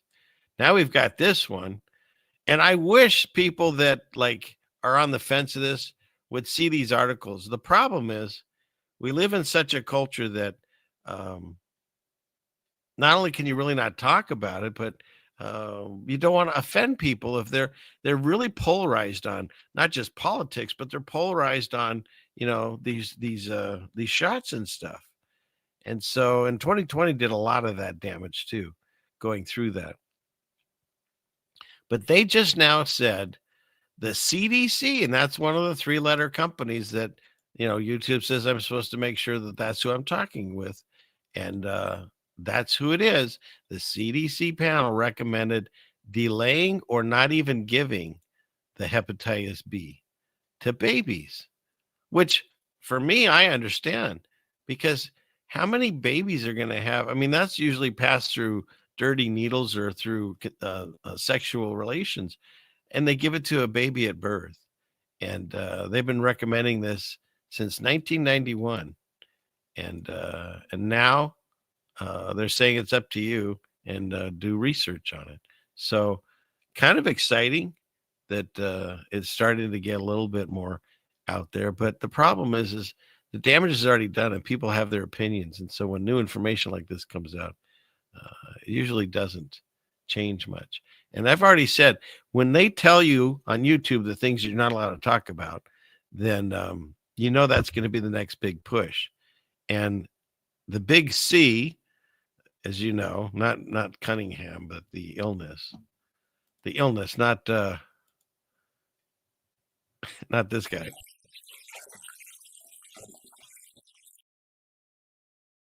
But the big C, they're talking about when Biden was in office, he auto-penned in this thing called the moonshot, where they're trying to create a shot that'll take care of that. And so once they get that, they won't have to force it on people. People will just be running to get it. And so once again, this is how this works. If you do no research on it, but you just trust that they have your best interest and they want to know they're doing, even though they come out 20 years later, 30 years later and change their minds. So just know, that whole my body, my choice, it should be that way when it comes to your medicines and how you're treated. We should have the right to treat our own bodies, medicine as we see fit. So, all right, enough of that. And then there's this. See, this guy's experimenting, and science and doctors will tell you that he did it wrong. And okay, I'll agree. But I'm saying for him, it seemed to work. Isn't that interesting? 1.5 years on the animal-based diet. Here's what happened. I put my Crohn's disease into remission without the help of any doctors. I ate nothing but meat, eggs, fruit, and fermented foods. No cheat meals. My inflammation went from 70 times higher than what it should be to perfect within a few months. No more psoriasis, low energy, anxiety, or brain fog. I fixed my issues with ADHD, low iron, and testosterone. My doctor said I'd need surgery and medication for the rest of my life. So I never went back, and now I'm healthy, happy, and medication free. Meat and eggs are medicine. So, and that's his opinion, and I agree with that. But again, you check with your doctor. Don't listen to me. But I'm just saying,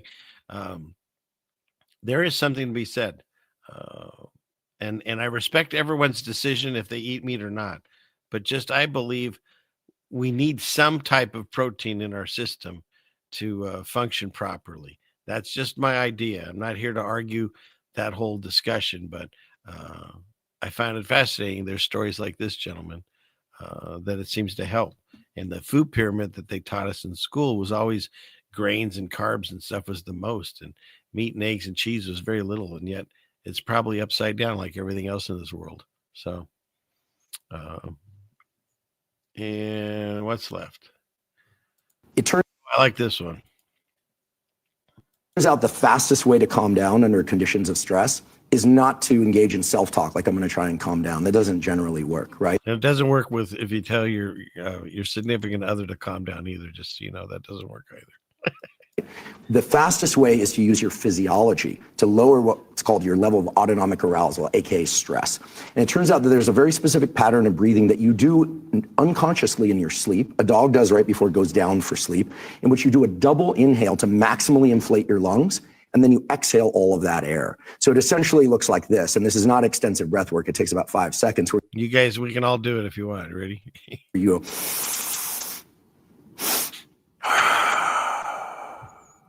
That's the fastest way we know to de-stress your mind and body. Unless you're doing it with Coke. Unless you're doing it with Coke. Bill Maher's always been funny. But yeah, that's interesting. So just so you know, try that next time you're in a stressful mode, and maybe that'll help. So just don't do it with Coke. And lastly was this. I found this. I've had more than one article on this. Because I remember distinctly when I was going to my dentist about something, and I asked him, why can't we regrow teeth? It's a bone. And he kind of almost laughed at me and said, it's too dense. Because, I know we can regrow broken bones in other parts of your body, but I never thought that was a fair statement, that it's too dense. And sure enough, again, you look into this yourselves. I'm not an expert on it, but there's frequencies that people have found that help with that. And so I'll throw this in the chat if you want to look at it later, unless I crash the system doing it. We'll try it again. I'll put it in here. And I might have to throw it in their Rumble after the show because last time I did it, it crashed. So, and Rockfin, same thing.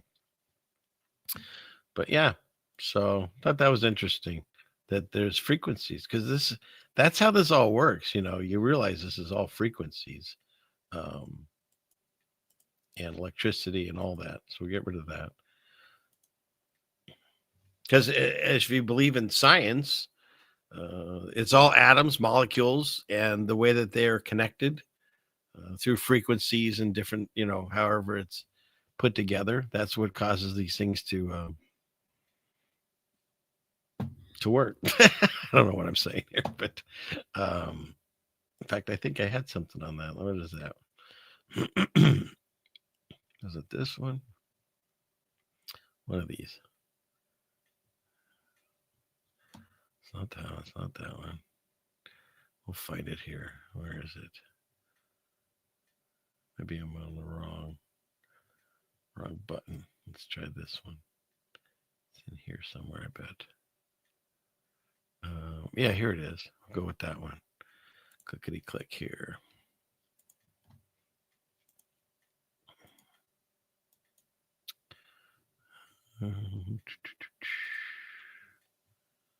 This one. Thought this was interesting. And of course, the information is more important because he has no shirt, right? We'll just let that go. You think that grass is green? Well, think again. Grass isn't actually green. Your brain makes it green. Dogs see it as beige. Bees as ultraviolet. So which one is true? None. Color doesn't actually exist. It's not a property of the world. It's a creation of your mind. Light hits your eyes and your brain invents the rest. And You guys with him so far? He goes pretty fast. I could slow him down. Let's do that. Let's slow him down. But yeah, well, that's one thing that there's that whole mirror thing that goes on in your eye when the light goes in and bounces in the back of your head and stuff. And you can see things, and colors show up because the light is going through the object, except that one particular color. And that's why you see that color. But how we see it different than, the bees and that's interesting. Again, things that we can't explain, which is another reason why you can really see the workings of God going through our lives, because there has to be some divine intervention to create this system that doesn't make sense. It's just accident happened in evolution and primeval soup and all that stuff, Big Bang. But I digress. Let's finish this little thing here. your brain invents the rest. Okay, that's way too slow. We'll go 3/4. See if that works.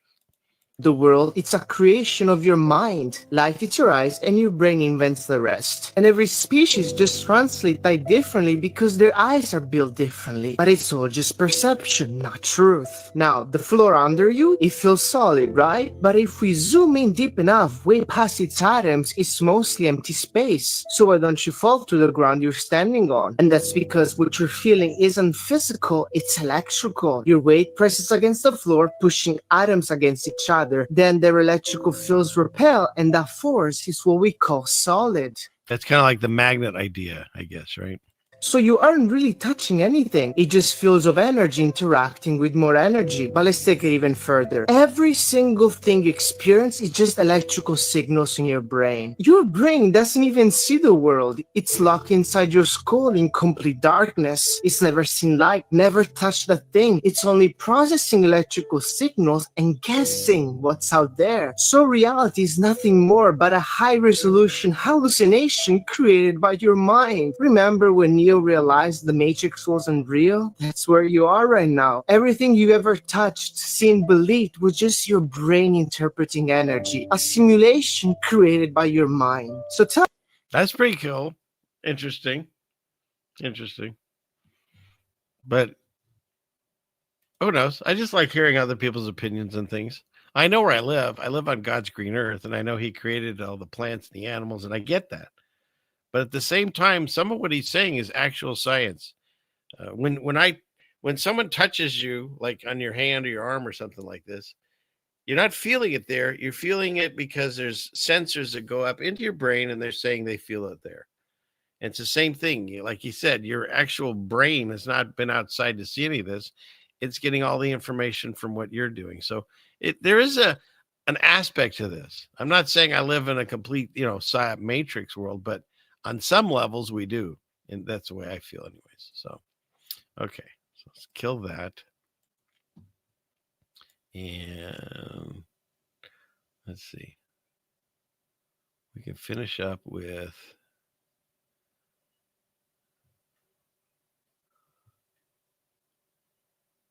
let's finish this up here. And actually, you know what? We'll do that. We'll do this. Let's get scary space news out of the way, and then we'll finish up with this discussion that we're having. So somewhere he's here. Here he is.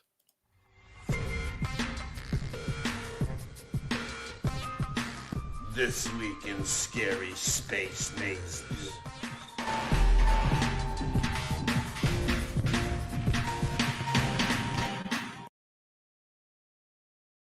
Here's the picture of the day. And it is, what is this place? It's Galaxy in the Furnace, featuring the dramatic interacting pair of NGC 1316, also formerly known as Fornax A, and its smaller companion, NGC 1317. Key highlights. Anyways, they're 73 million light years away in the constellation Fornax, the furnace. So, and here's your cartoon to prove it. They'll tell you too, this is an image.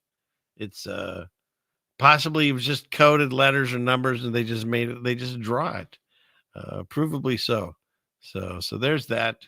Proving space yet again. Then there's this one, which is Pluto's moon Charon. So there you go. And this thing's not even completely round. Look at that. Something going on there. And then you got,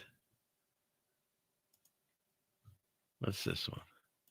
They gave us this one a few years back where they added a little like Aurora Borealis hat on top of Jupiter and said that that's how it really looks. And yet when you look at this picture versus this one, which is like another high image resolution of Jupiter,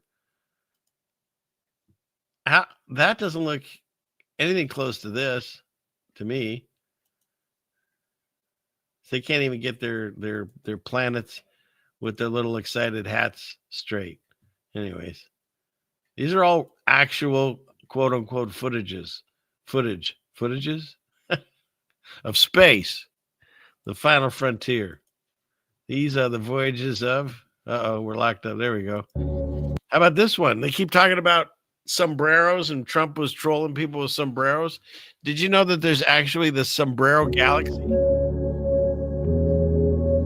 I'm not making this up. They are. It's in here somewhere. If we go far enough, I can't take a cut to the chase. There it is. They call that the sombrero galaxy. So they are. Proof space is real. So. Next. This is actually how stars really look. And if you haven't done this experiment, do it yourself. You can sometimes do it just with binoculars, or if you can get a hold of a telescope or a really good camera. That's what stars look like. They look like when you see water in like reflected out of a bowl or on a pool or something. What? No, that one's I think this is Sirius. But I've got dozens of recordings like this where I even played music. There's a gentleman who used to make songs, Christian Knapp, and I played his song, and this thing in the sky started moving to the sound waves of the song. I can prove it. I just have to find it. It's not on this computer, obviously. I'll pull it off of it, and I'll get it for next week. So, but yeah, that's what they look like. They're not billions of miles away and balls of gas, heated gas and stuff. They've been lying to us about all of this stuff. Why would they lie? Because they want you to think that you're on a spinning ball flying through space and that you're just a speck of stardust, and when you're dead, no one will even know you existed, rather than you're special, God's real, and he's right here, and you're protected by a firmament. Waters above, waters below. It's all right there. It's fascinating when you find out, because none of this makes sense to me, and I'll prove it to you. I have my my lockdown beard when I made this video. I don't believe I live on a cartoon ball that flies through space the way that they say on this ridiculous model.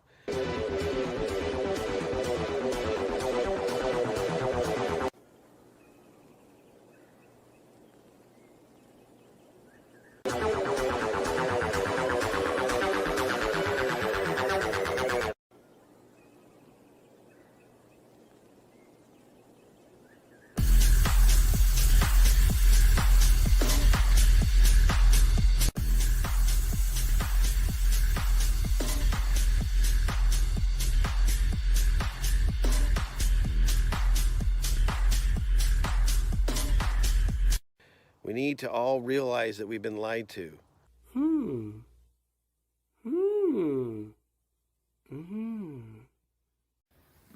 Satellite tracking continues. Yeah, Jupiter with the tiny head is crazy. Oh my gosh, you all are funny. That's funny. Yeah, but you got to see the comment on the. It's kind of. Oh, okay.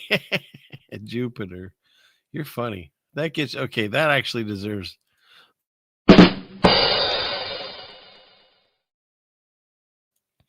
My audience is funny, Jeannie.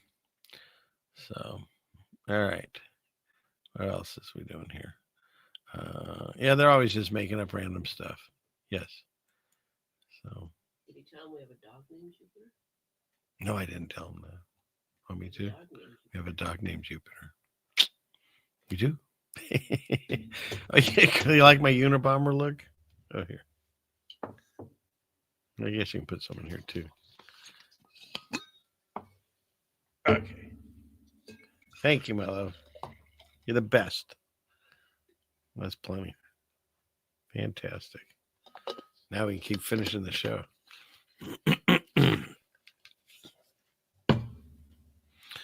Okay. Oh, so that was a conglomeration joke. Okay. Nice. So, okay. Where are we at here?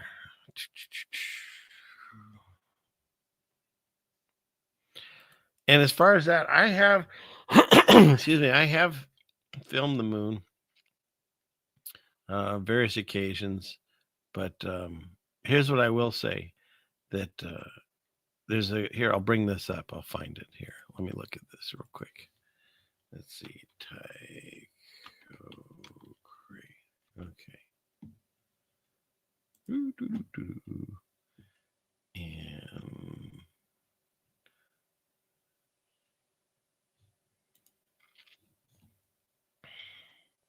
all right. So they tell you that the moon is 238,000 miles away, I believe. Excuse me.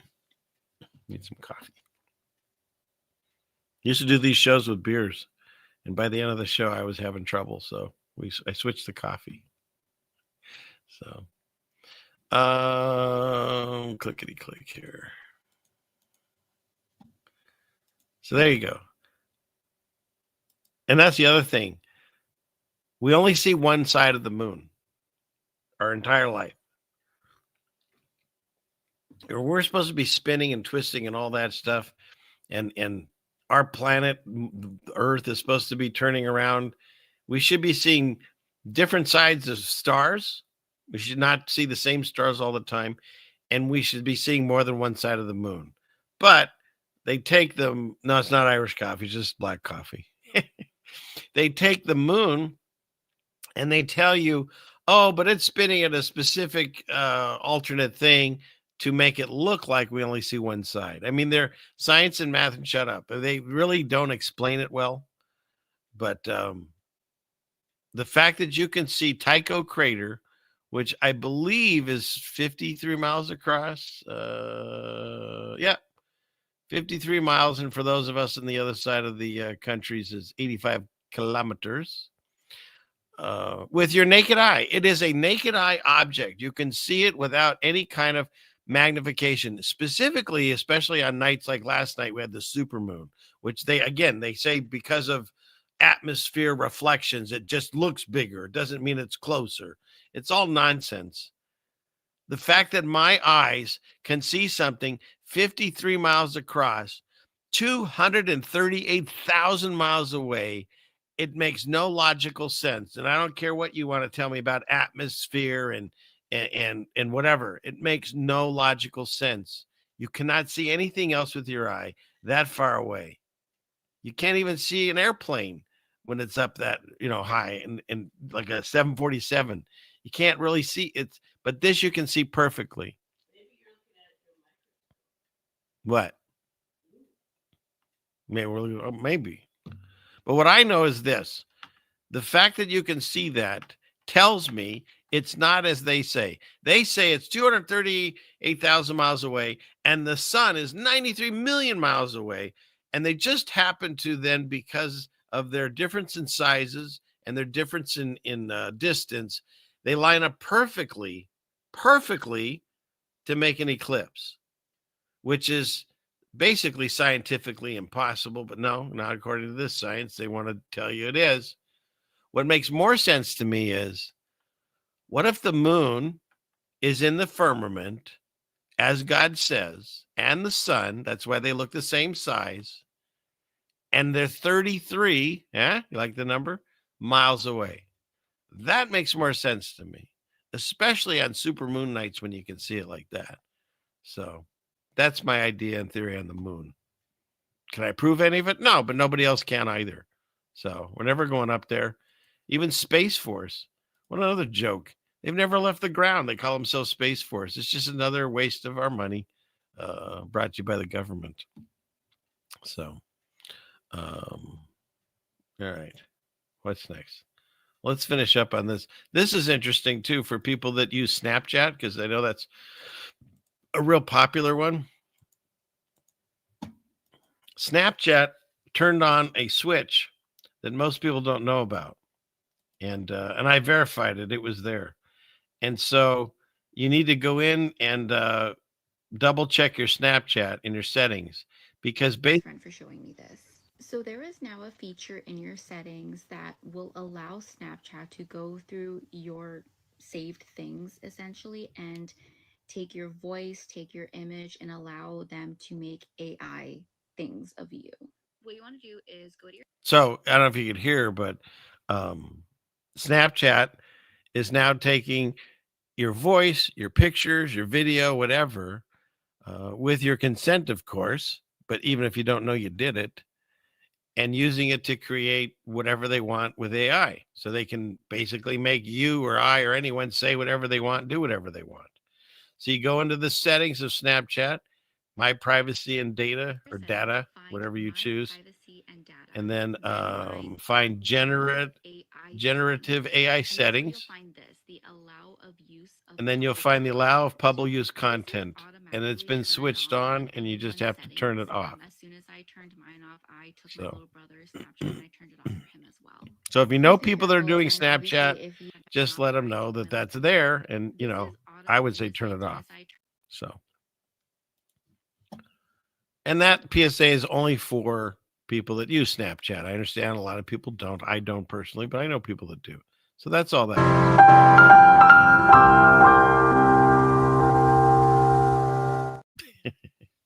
Now, one of the first arguments I guess I got into, I kind of grew up out of the truth and flat earth communities and all that, and eventually I'm just my own thing. This show is basically the same as it's always been, same as it ever was. And one of the first arguments I got into with the guy that ran the Globe channel was, he was saying they were going to come down your driveways. Yeah, Bob.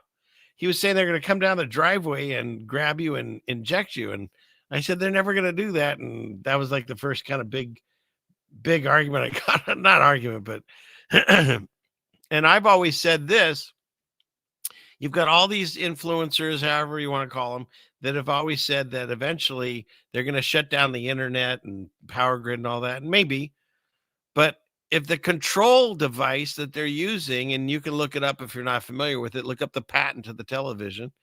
It shows you that it's a hypnotic control device. And if that's what they're using to really keep the minds of the people glued into the machine that they want you to be focused on, why would it ever go away? If they shut down the internet, you're not going to be able to watch any of these kind of channels and stuff. And they want you so they can monitor what you're doing. An 85-inch television was about $2,000 a few years back, and now they're $600, and you can get a 43-inch television for $120. Unaffected by inflation and tariffs, it gets cheaper because this is essential for our control, only second to your phone. So, I mean, just think about it. That's the only reason why these things are going so inexpensive. And you can also look it up too. They can use it back and forth. In other words, you have a televised vision in your house, they can remotely listen through it or view through it. Provably so. You can look it up. They said they've been doing it for years. That's how they supposedly found Osama bin Laden and all that. But in any case, they've admitted that these devices, these smart TVs, they can act even when it's turned off. The only really true way is to unplug it or put a cover over it or something. But yeah, the same thing with your phone. They can access your phone anytime they want, and they do. So what do? You completely shut everything down? Yeah, but then you're all by yourself. You know, it's like we exist in this world. We have to use these products. Just know that there's another side to this that's happening while you're using it for your own use. They're using it too. And it's nothing new under the sun. This has been going on. This is King Solomon, one of those. God says he's the smartest man that ever lived and ever will live.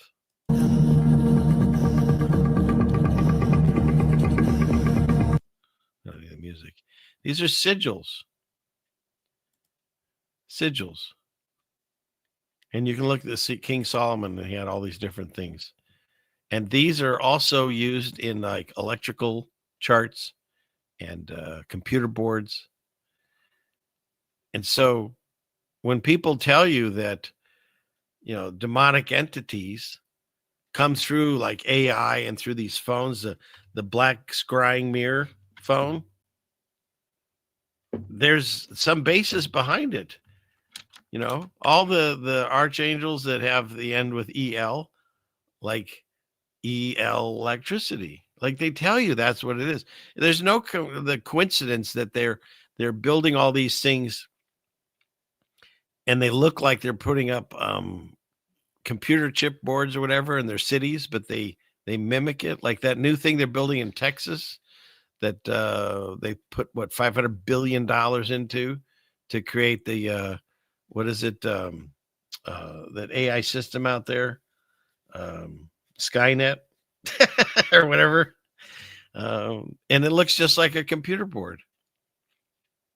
And then when you get into the whole how do things get destroyed, potentially it was some kind of electronic. We don't know what fervent heat is that God does when he does the destructions, because there's been multiple judgments that have come to different people, and maybe it was some kind of electrical charge that comes up, and it would also be from the top too if it's an electrical thing.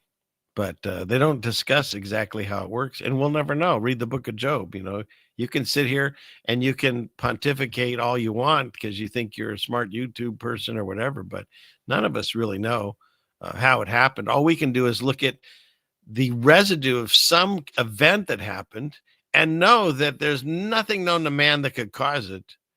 But the Bible tells you that God can do it, and he's done it, and he's done it multiple times, not just the flood. Because if you take that out of the equation, you have no answer. You have no answer as to why we find all these buildings destroyed, who did it, how they do it, and why they do it. You have no answers. But I have at least the scriptures that tell me that's how it was done on some level. So, yeah, we're all, this is all electrical.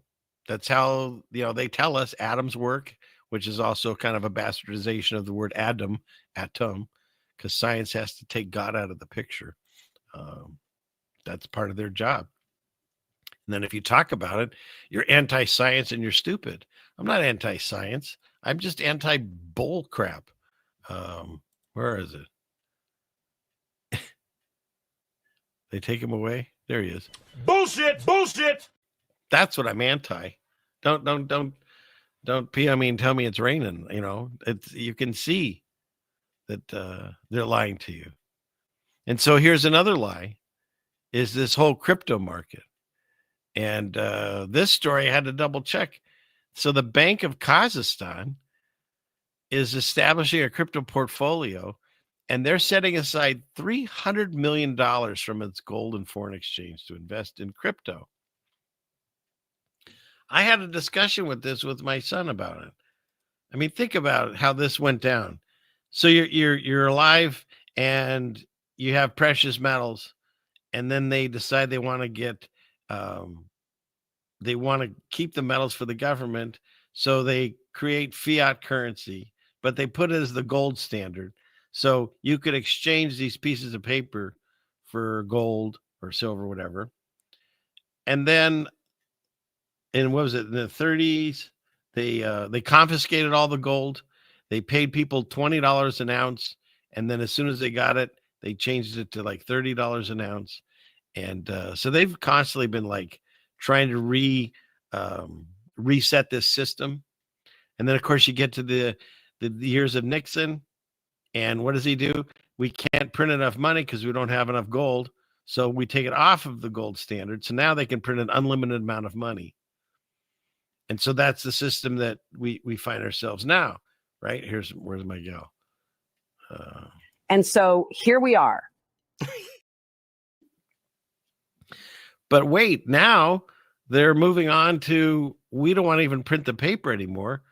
Let's just make a thing called, well, it starts off with Bitcoin, right? And blockchain.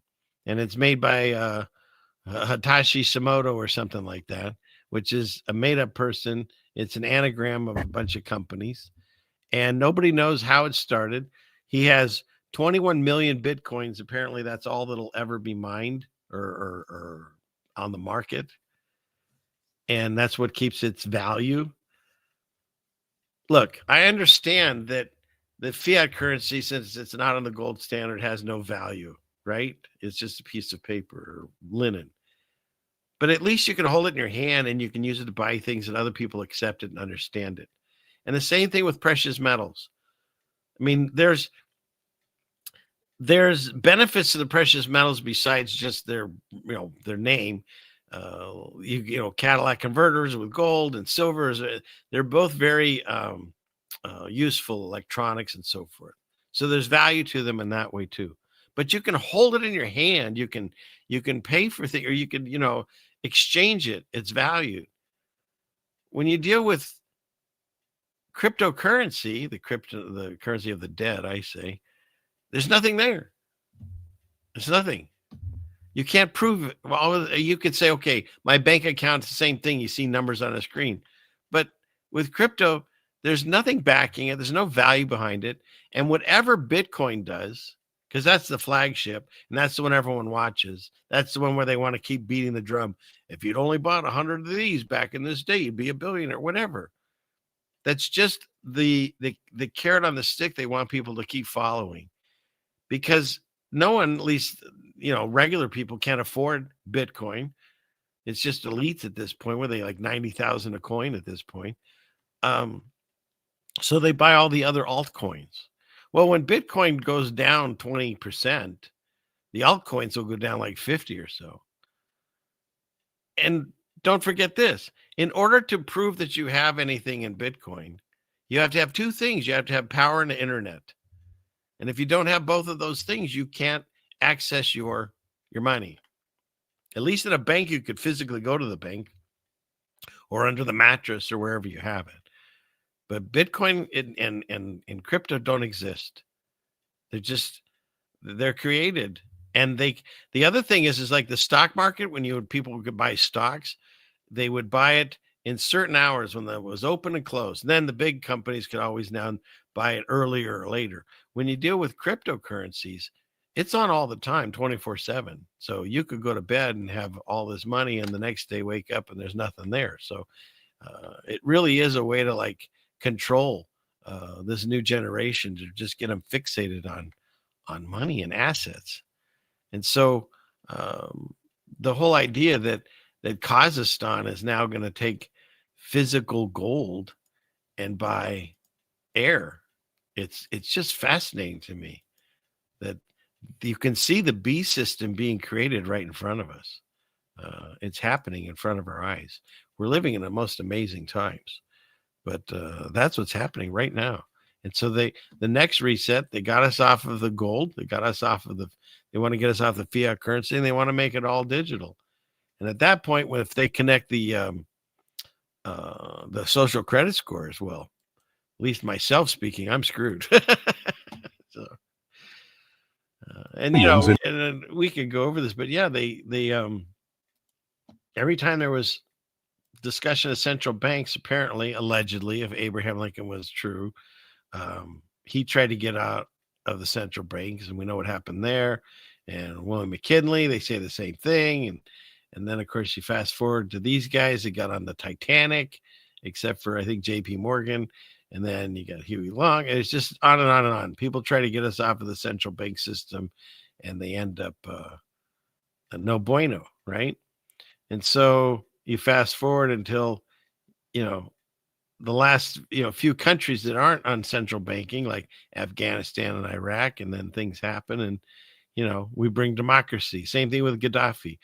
If you don't want democracy, we'll bring it to you. And so there's something to be said about what's going on there. It's just, it's more just a way of controlling us. And they want us all to steer towards whatever it is, the currency that they want. And this guy, who I've never watched, but I know about him, called Mr. Beast, he's now launching a financial service platform, announcing the Beast financial system, right? I mean, the jokes write themselves. They want to put in the Beast system, and why not have a guy called Mr. Beast to launch it? So that's what's going on there. All right. So we get rid of that group. We're going to here. Okay. Let me check gotta check my bullet points to make sure I've hit everything.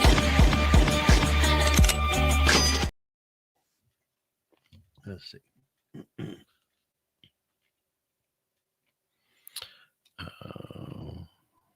Okay. All right, people, how we doing? Got a couple hours into it. Let's finish it up here. Hopefully you're enjoying yourselves, and if you are, don't forget, be kind and hit that like button if you are being Are you not entertained? Are you not entertained?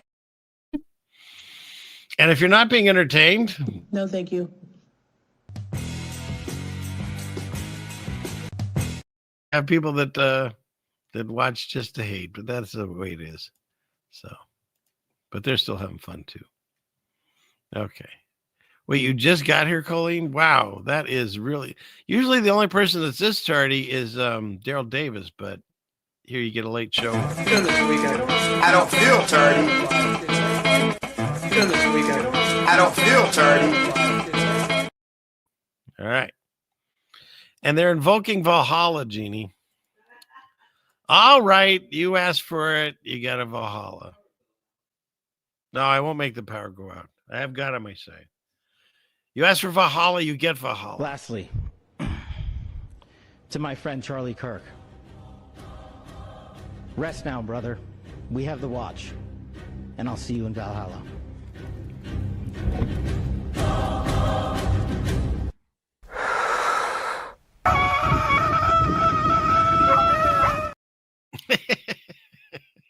Gets me every time. Okay. Where are we next? Okay, well, let's finish these up here. We'll go clickety click. Going up here. 33 NDB, you don't feel tardy. Is that no despair bear? I tell you what. I don't know. It says 33 NDB. What else could it be? It's got to be him. I tell you what. So, hope that's him. Otherwise, the guy's like, why is he saying that? Okay. Let's see. This was just fascinating to me that they're so excited that they, well, you'll hear. If it wasn't for us Jews, there wouldn't be Christmas the way you know it. Look at that. Look at that. Because, Irving Berlin wrote White Christmas and redefined Christmas music. Until then, it was all like Jesus music. Oh, what a horrible thing. What a horrible thing. Christmas music was all just like Jesus music. So we had to take Jesus out of Christmas. So she's basically announcing they took Christ out of Christmas. That's kind of fascinating that they're proud of that and that she's speaking for a whole bunch of people, but I found it interesting. So, yeah, they're so proud of it. Got rid of Christ. You don't want to have that messing up our Christmas. Oh, no. Not. This one is a movie, so I can't play it, but I find it interesting. He says that Satan's not against good morals. He's opposed to Jesus, Jesus Christ, because a man can have good morals his whole life, but he can still go to hell when he dies. It's Jesus Christ that everyone needs, and the devil knows this. And so his goal is to remove the name of Christ from his commands. And when we do this, people are deceived into thinking that if they live a good life, they'll receive God's approval and attain heaven. And so the ultimate in Christianity is the authority of Christ. And the devil is attacking this authority by convincing us to teach morals alone. And I truly believe that. So it's like, because at the end of the day, we are saved by God's grace. That's it. There's no other, that's how it works. How do you get into God's grace? Well, you have to understand the scriptures. Well, if you can't get into that, make your connection to God. Take that moment tonight when no one's around, turn the lights out, leave your phone out of the room. If you want to get on your knees, go ahead and ask if God's real, if he exists. Tell me the truth about Jesus. I need to know, because this world is getting so crazy and no one seems to be telling us the truth about anything. And the way, the truth, and the life is through your Lord and Savior, Jesus Christ. Why is a Jewish kid telling you that? Because I woke up to this, because they hid it from me my entire life too. And so that's the whole reason I continue to do this channel, is God put it in my heart to continue to helpfully have people find this idea and understand it. Because the entire world is trying to teach you, don't listen. It's all about religion. It's all about control, blah, blah, blah. I'm not discussing that at all. I'm telling you, you can make your own connection without any religion tonight. You can do it immediately. It's real easy. And don't forget, these people that are in office, who are these people? They're put here, and maybe just like in the Bible, maybe there's good kings and bad kings. And God uses all of that to fulfill his outcomes that he wants for us, because he loves us more than anything. They always talk about the God that's like the hateful and angry and wrathful. God is patient and loving, and you can prove it because he's accepted us, you, me, whoever, all these years, knowing all the things that we've done wrong, and it still hasn't left us, hasn't stopped loving us. And all we have to do is open up and accept that gift that he's given us. So when people like this, they say the right things. He's been saying the right things for 8 years. He's in 4 and now he's in another. He says all the things people want to hear. I'm going to get rid of income tax. I'm going to put this person in jail. I'm going to close the bar. I'm going to whatever. He says all these things to please whoever wants to hear, including what he says here. Does he truly believe what he's saying? I can't tell you. God knows what's in his heart. All I can say is this: I've seen enough to know that he's working with the other side. So I remember distinctly one time I asked my wife, because someone was like Russell Brand or one of those guys that they're supposed to be on our sides. Meanwhile, he's got like Baphomet tattoos and whatever, I don't know. And they're just put in there to make you think like, oh, here's one of my guys. But it's more of deception. And so even though he's saying great things, and maybe God can use this to help bring more people into the fold, I truly don't believe he believes what he's saying. But if you didn't hear this, this is wonderful news that this actually went out on the airways when they had the lighting of the tree. During this holy season, Christians everywhere rejoice at the miracle in Bethlehem more than 2,000 years ago, when the Son of God, our Lord and Savior, Jesus Christ, came down from heaven to be with us. You're right. Full of grace and truth, he brought the gift of God's love into the world and the promise of salvation for every person and every nation. And we just settled another war today. You saw that with Rwanda and the Congo. It's been going on for 34 years. Millions of people killed. Could be 20 million. They don't know what the number is, and we just settled it today. That was a big one. We're very happy to announce it on this important The Prince of Peace, don't forget. That's what he's portraying himself as. day. Tonight, this beautiful evergreen tree glows bright on the dark and cold winter night and reminds us of the words of Gospel of John. In him was life, and that life was the light of all mankind. Beautiful words. With the birth of Jesus, human history turned from night to day. His word and his example call us to love one another, to serve one another, and to honor the sacred truth that every child is specially made in the image of God. So I'm on board with everything he said, but remember this, devil knows scripture better than anyone. So the fact that he just read that, I mean, it didn't come from his heart. He read it. I'm excited that, people are hearing this. I'm just saying he's using this as another way to make people love him and fall for him, because I'm not saying he is the Antichrist, but he's definitely working with that whole system. And part of that is he's loved the Antichrist system. So just interesting that he is projecting this. But I'm still not buying it. He does that poem, too, about you knew I was a snake when you took me in. And I'm not Trump bashing. It might sound like it. I equally bashed over Biden when he was in office. And whoever gets in after Trump, it's the same thing. They both work for the same agenda, and it's not ours. So, what is this? Chris. Oh, and then I like this one. So this is if I can memorize this, this is what I might say this Christmas. Merry Christmas can go either way, and I hate to offend people. So this whole last holiday season, I didn't let out one Merry Christmas. That's true. Instead, I said, may the birth of the one and only true God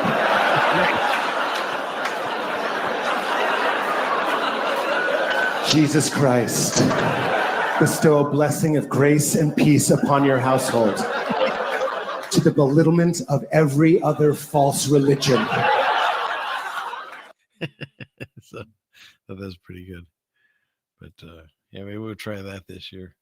And what's left? We got a few here left. Oh, here you go. For people that are still questioning, is the Bible just a book? Well, check this out. There's no other book in history that's ever been written like this. It could be believed. I don't believe it was written by men. All right, cool. It was written by men. Yeah, let me tell you who wrote it. 40 men, 39 Jews and 1 non-Jew.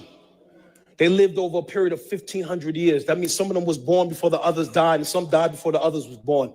They lived on 3 different continents. They spoke 3 different languages. And yet from Genesis to Revelation, there's a unity of thought. That's an impossibility apart from the inspiration of God Almighty. You can't get 20 people in a room and tell them write an essay about one topic and get agreement.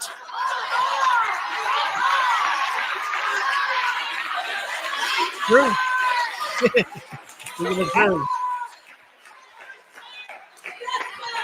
I'll put 20 of y'all in a room, give you a topic.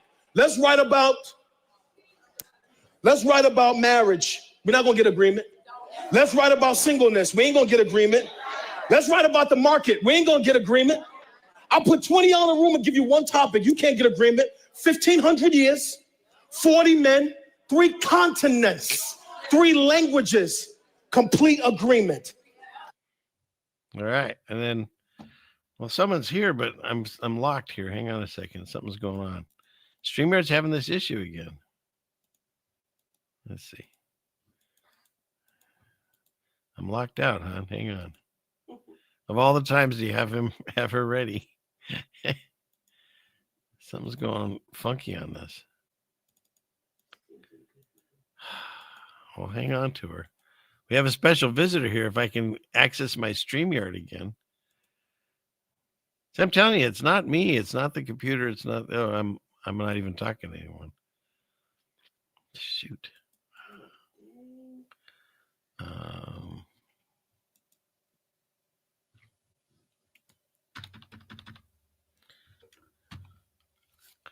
Task Manager. Okay, we'll go to that. One StreamYard.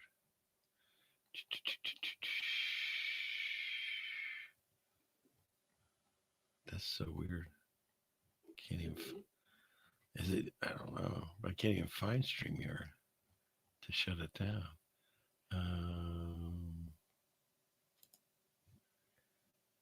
Dang. Well, hang on. Almost there.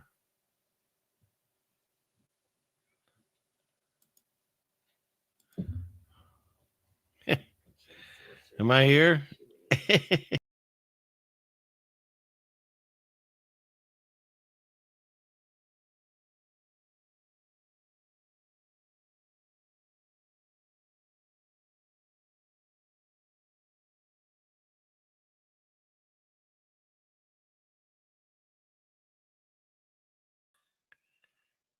See if you can find her again. It's StreamYard. I don't know, man. This is ridiculous. But it crashed on me. All right. But we're back.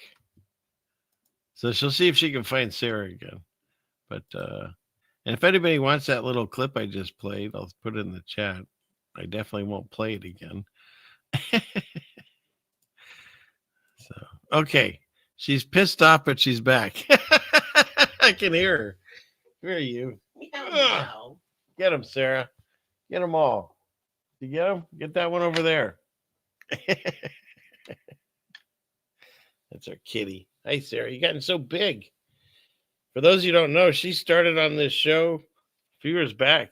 She do karate with me, but then she kind of became a pacifist and didn't want to do karate anymore. And but we'll get you going again. I cook and I do a little Sarah video. But there you go. She wants out. Thank you for the visit. Okay. Yeah, she is pretty. Oh, you had a cat? Yeah. Oh, I'm sorry to hear that. So, yep, it's Sarah.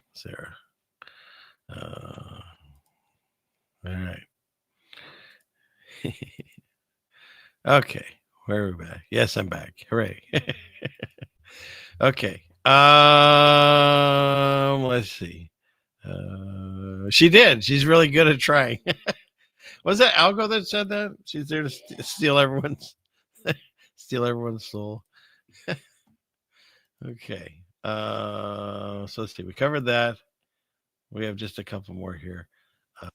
This one's fascinating to me. Hopefully this one will play. Let's see what this. We got that one. And what's this one? Okay, and that one. All right. So click on this. Clickety click. Try this. Okay. I always love the stories of people that are an atheist and then ended up finding the truth of God. And I've said this and I'll continue to say it. I do not believe that they're atheists. I just believe that there's just children in denial or not even maybe denial, but in rebellion possibly, because most of the time when people are against looking into these things, it's because they were beaten up over religion as a child or forced into it and stuff, or maybe there was some trauma that happened to their life and they can't imagine a God that would allow that. So there's a lot to unpack to try to explain that. But one thing I will say is I'm always fascinated watching people like, say, this gentleman here, just looking into the human eye. He realized that there had to be a creator. I came from China as an atheist. I believed nothing but science. I was studying the structural eye in med school, and I realized that the human eye is so complicated trillions of cells has to line up perfectly for visual signal capturing and interpretation. If any one of those cells gets out of line, the person will be born blind. So I had a big problem, and the atheist me at the time, that how could so many cells form in such a short period of time out of randomness? So I kept on asking a professor, and he said, "Man, what's a cross street?" I said, that's a car. He said, "What's the difference between a car and a human eye?" As a human eye is a lot more complicated. He said, "Okay, can you imagine how a random piece of metal form itself into a car?" I said, "No way." And he said, "How about human eye?"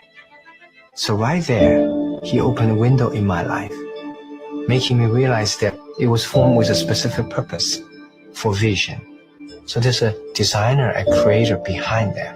And I start with my journey believing first there's a creator, there's a God, and later on, more specifically, the God is in the form of Jesus Christ. And Christ has died for our sin so that we could have a chance for eternity. That's the main thing there. That's the takeaway, is that, yeah, there's a whole bunch of different religions. Let's see. How do I share this? Here it is. You guys are asking for this. There's a whole bunch of different religions and gods and stuff, but there's only one living God, and there's only one God that died for our sins. That's it. There's no other story that compares to this, because it's the truth. And once you realize that, it's amazing how easy it is to understand the truth. So it's quite a blessing if your eyes are awake to this. And anyone can have that blessing. It's real easy to take. It's a free gift. All you have to do is read up on it, look into it, ask to speak to God yourself, and then you'll understand. And I thought this was interesting too, because this guy explains in 1 minute. The Bible, 2 Corinthians 5:21. He made him who knew no sin, sin for us, that we might be made the righteousness of God in him. Let me unpack those 15 Greek words. He, God, made Jesus sin. What do you mean he made Jesus sin? Only in one sense. He treated him as if he had committed every sin ever committed by every person who would ever believe, though in fact he committed none of them. Hanging on the cross, he was holy, harmless, undefiled. Hanging on the cross, he was a spotless lamb. He was never for a split second a sinner. He is holy God on the cross. But God is treating him, I'll put it more practically, as if he lived my life. God punished Jesus for my sin, turns right around and treats me as if I lived his life. That's the great doctrine of substitution. And on that doctrine turned the whole Reformation of the church. That is the heart of the gospel. And what you get is complete forgiveness covered by the righteousness of Jesus Christ. When he looks at the cross, he sees you. When he looks at you, he sees Christ. That's just, I couldn't say it better. I don't know who this gentleman is, but it was a great explanation. And I'll throw that one in the chat, whatever. Because these are all, I think, just real easy ways to show people that are questioning this idea of spirituality. So, my goodness, Jeannie, we're almost at 200 people. I've never been this high, right? I mean, without any kind of, cannabis. God bless you all. Thank you all for being here.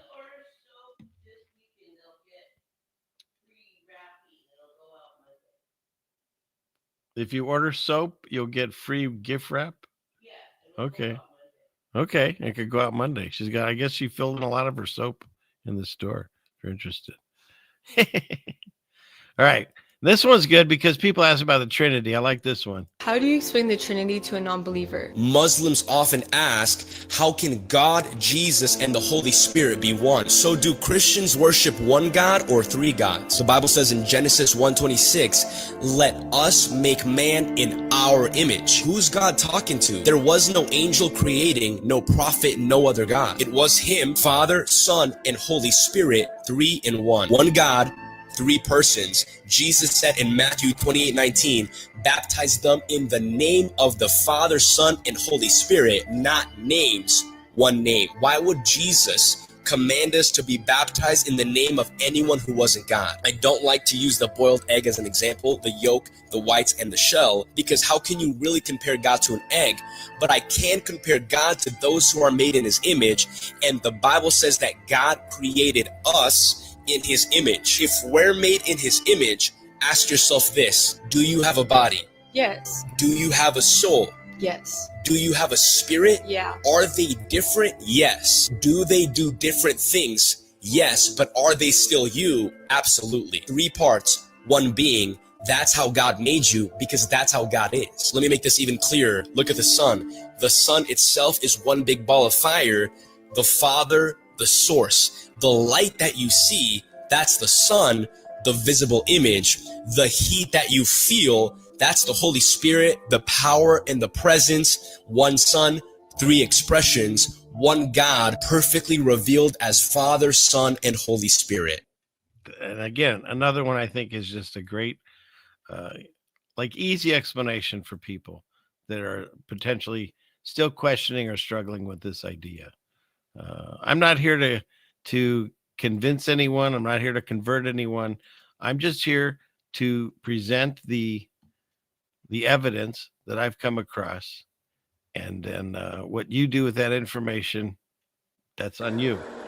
Information's out there. All you have to do is let it in. So that's kind of it in a nutshell. The way I see the life that we live in, and hopefully the bunch of people that are here tonight, if I connect to just one person that decides to sit down and say, okay, let me look into some of the things that were talked about tonight, then I've done my job. I've basically done my job by doing this. And then whatever you do with the information, I might find out because you might write me, or I might never know. But I'm just here to facilitate this little section of the internet with the information that I'm supposed to put out there. So having said that, I really do appreciate everyone that's come here tonight. And I appreciate all the members and the Patreons and all that. If there's things that I've talked about and you have questions on, or you disagree, please write me, ceilingfanman2020@gmail.com, or comment on the streams, that kind of stuff. Any of that is very helpful. I do go back afterwards and I'll go through the chats and see if there's something I might have missed in there too. But I love the fact that we can get together as a community and discuss these things and have a little fun along the way. And hopefully I've given you a little things to think about, or a little peace tonight, or a little fun or enjoyment, because that's what we're all here for. We're all here to help each other. Jesus says you can hang the entire scriptures on loving God and loving thy neighbor as thyself. And you do that, and that's where it's all of it in those 2 things, or 3 things. So having said that, please, dear Lord, continue to watch over us and guide us through these times. Show us, allow more people to see what we see in you, and that the love and the patience and the joy that you put in our hearts when we ask to see you and we make that connection, and how you can take fear away, because the entire world is all about fear. And you say that more than anything, you tell us to have no fear, because when God's on your side, nothing can separate you.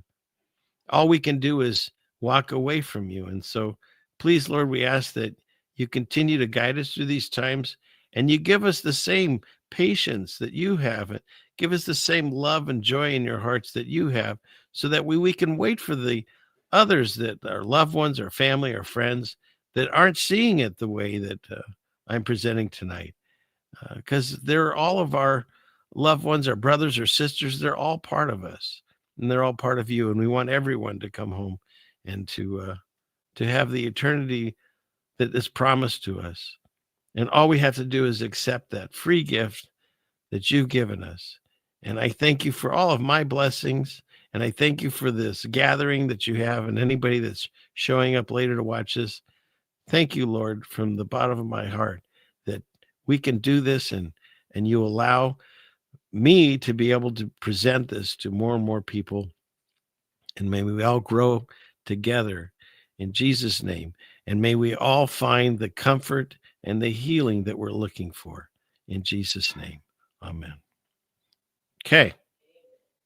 All right. So hopefully you had fun. You had a good time. I know I did. I think I was pretty good. I talk a lot, but that's just me. Ask my That's wife. very true. So, all right. I think that's about it.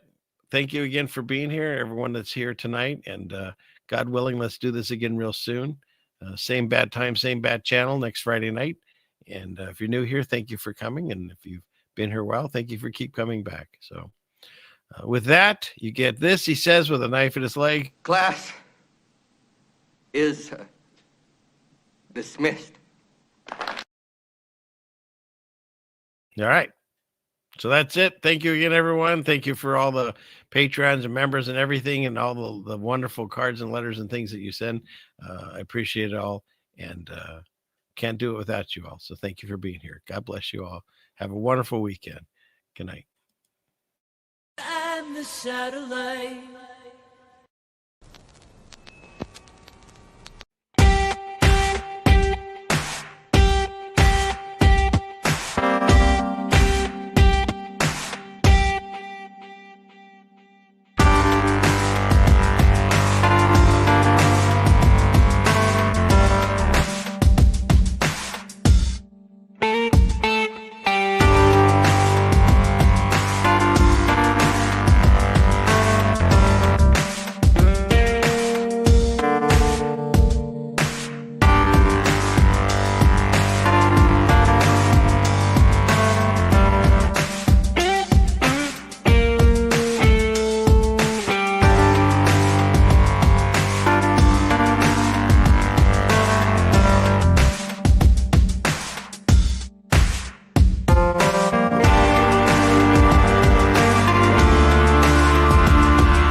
500 years ago, everybody knew the Earth was flat.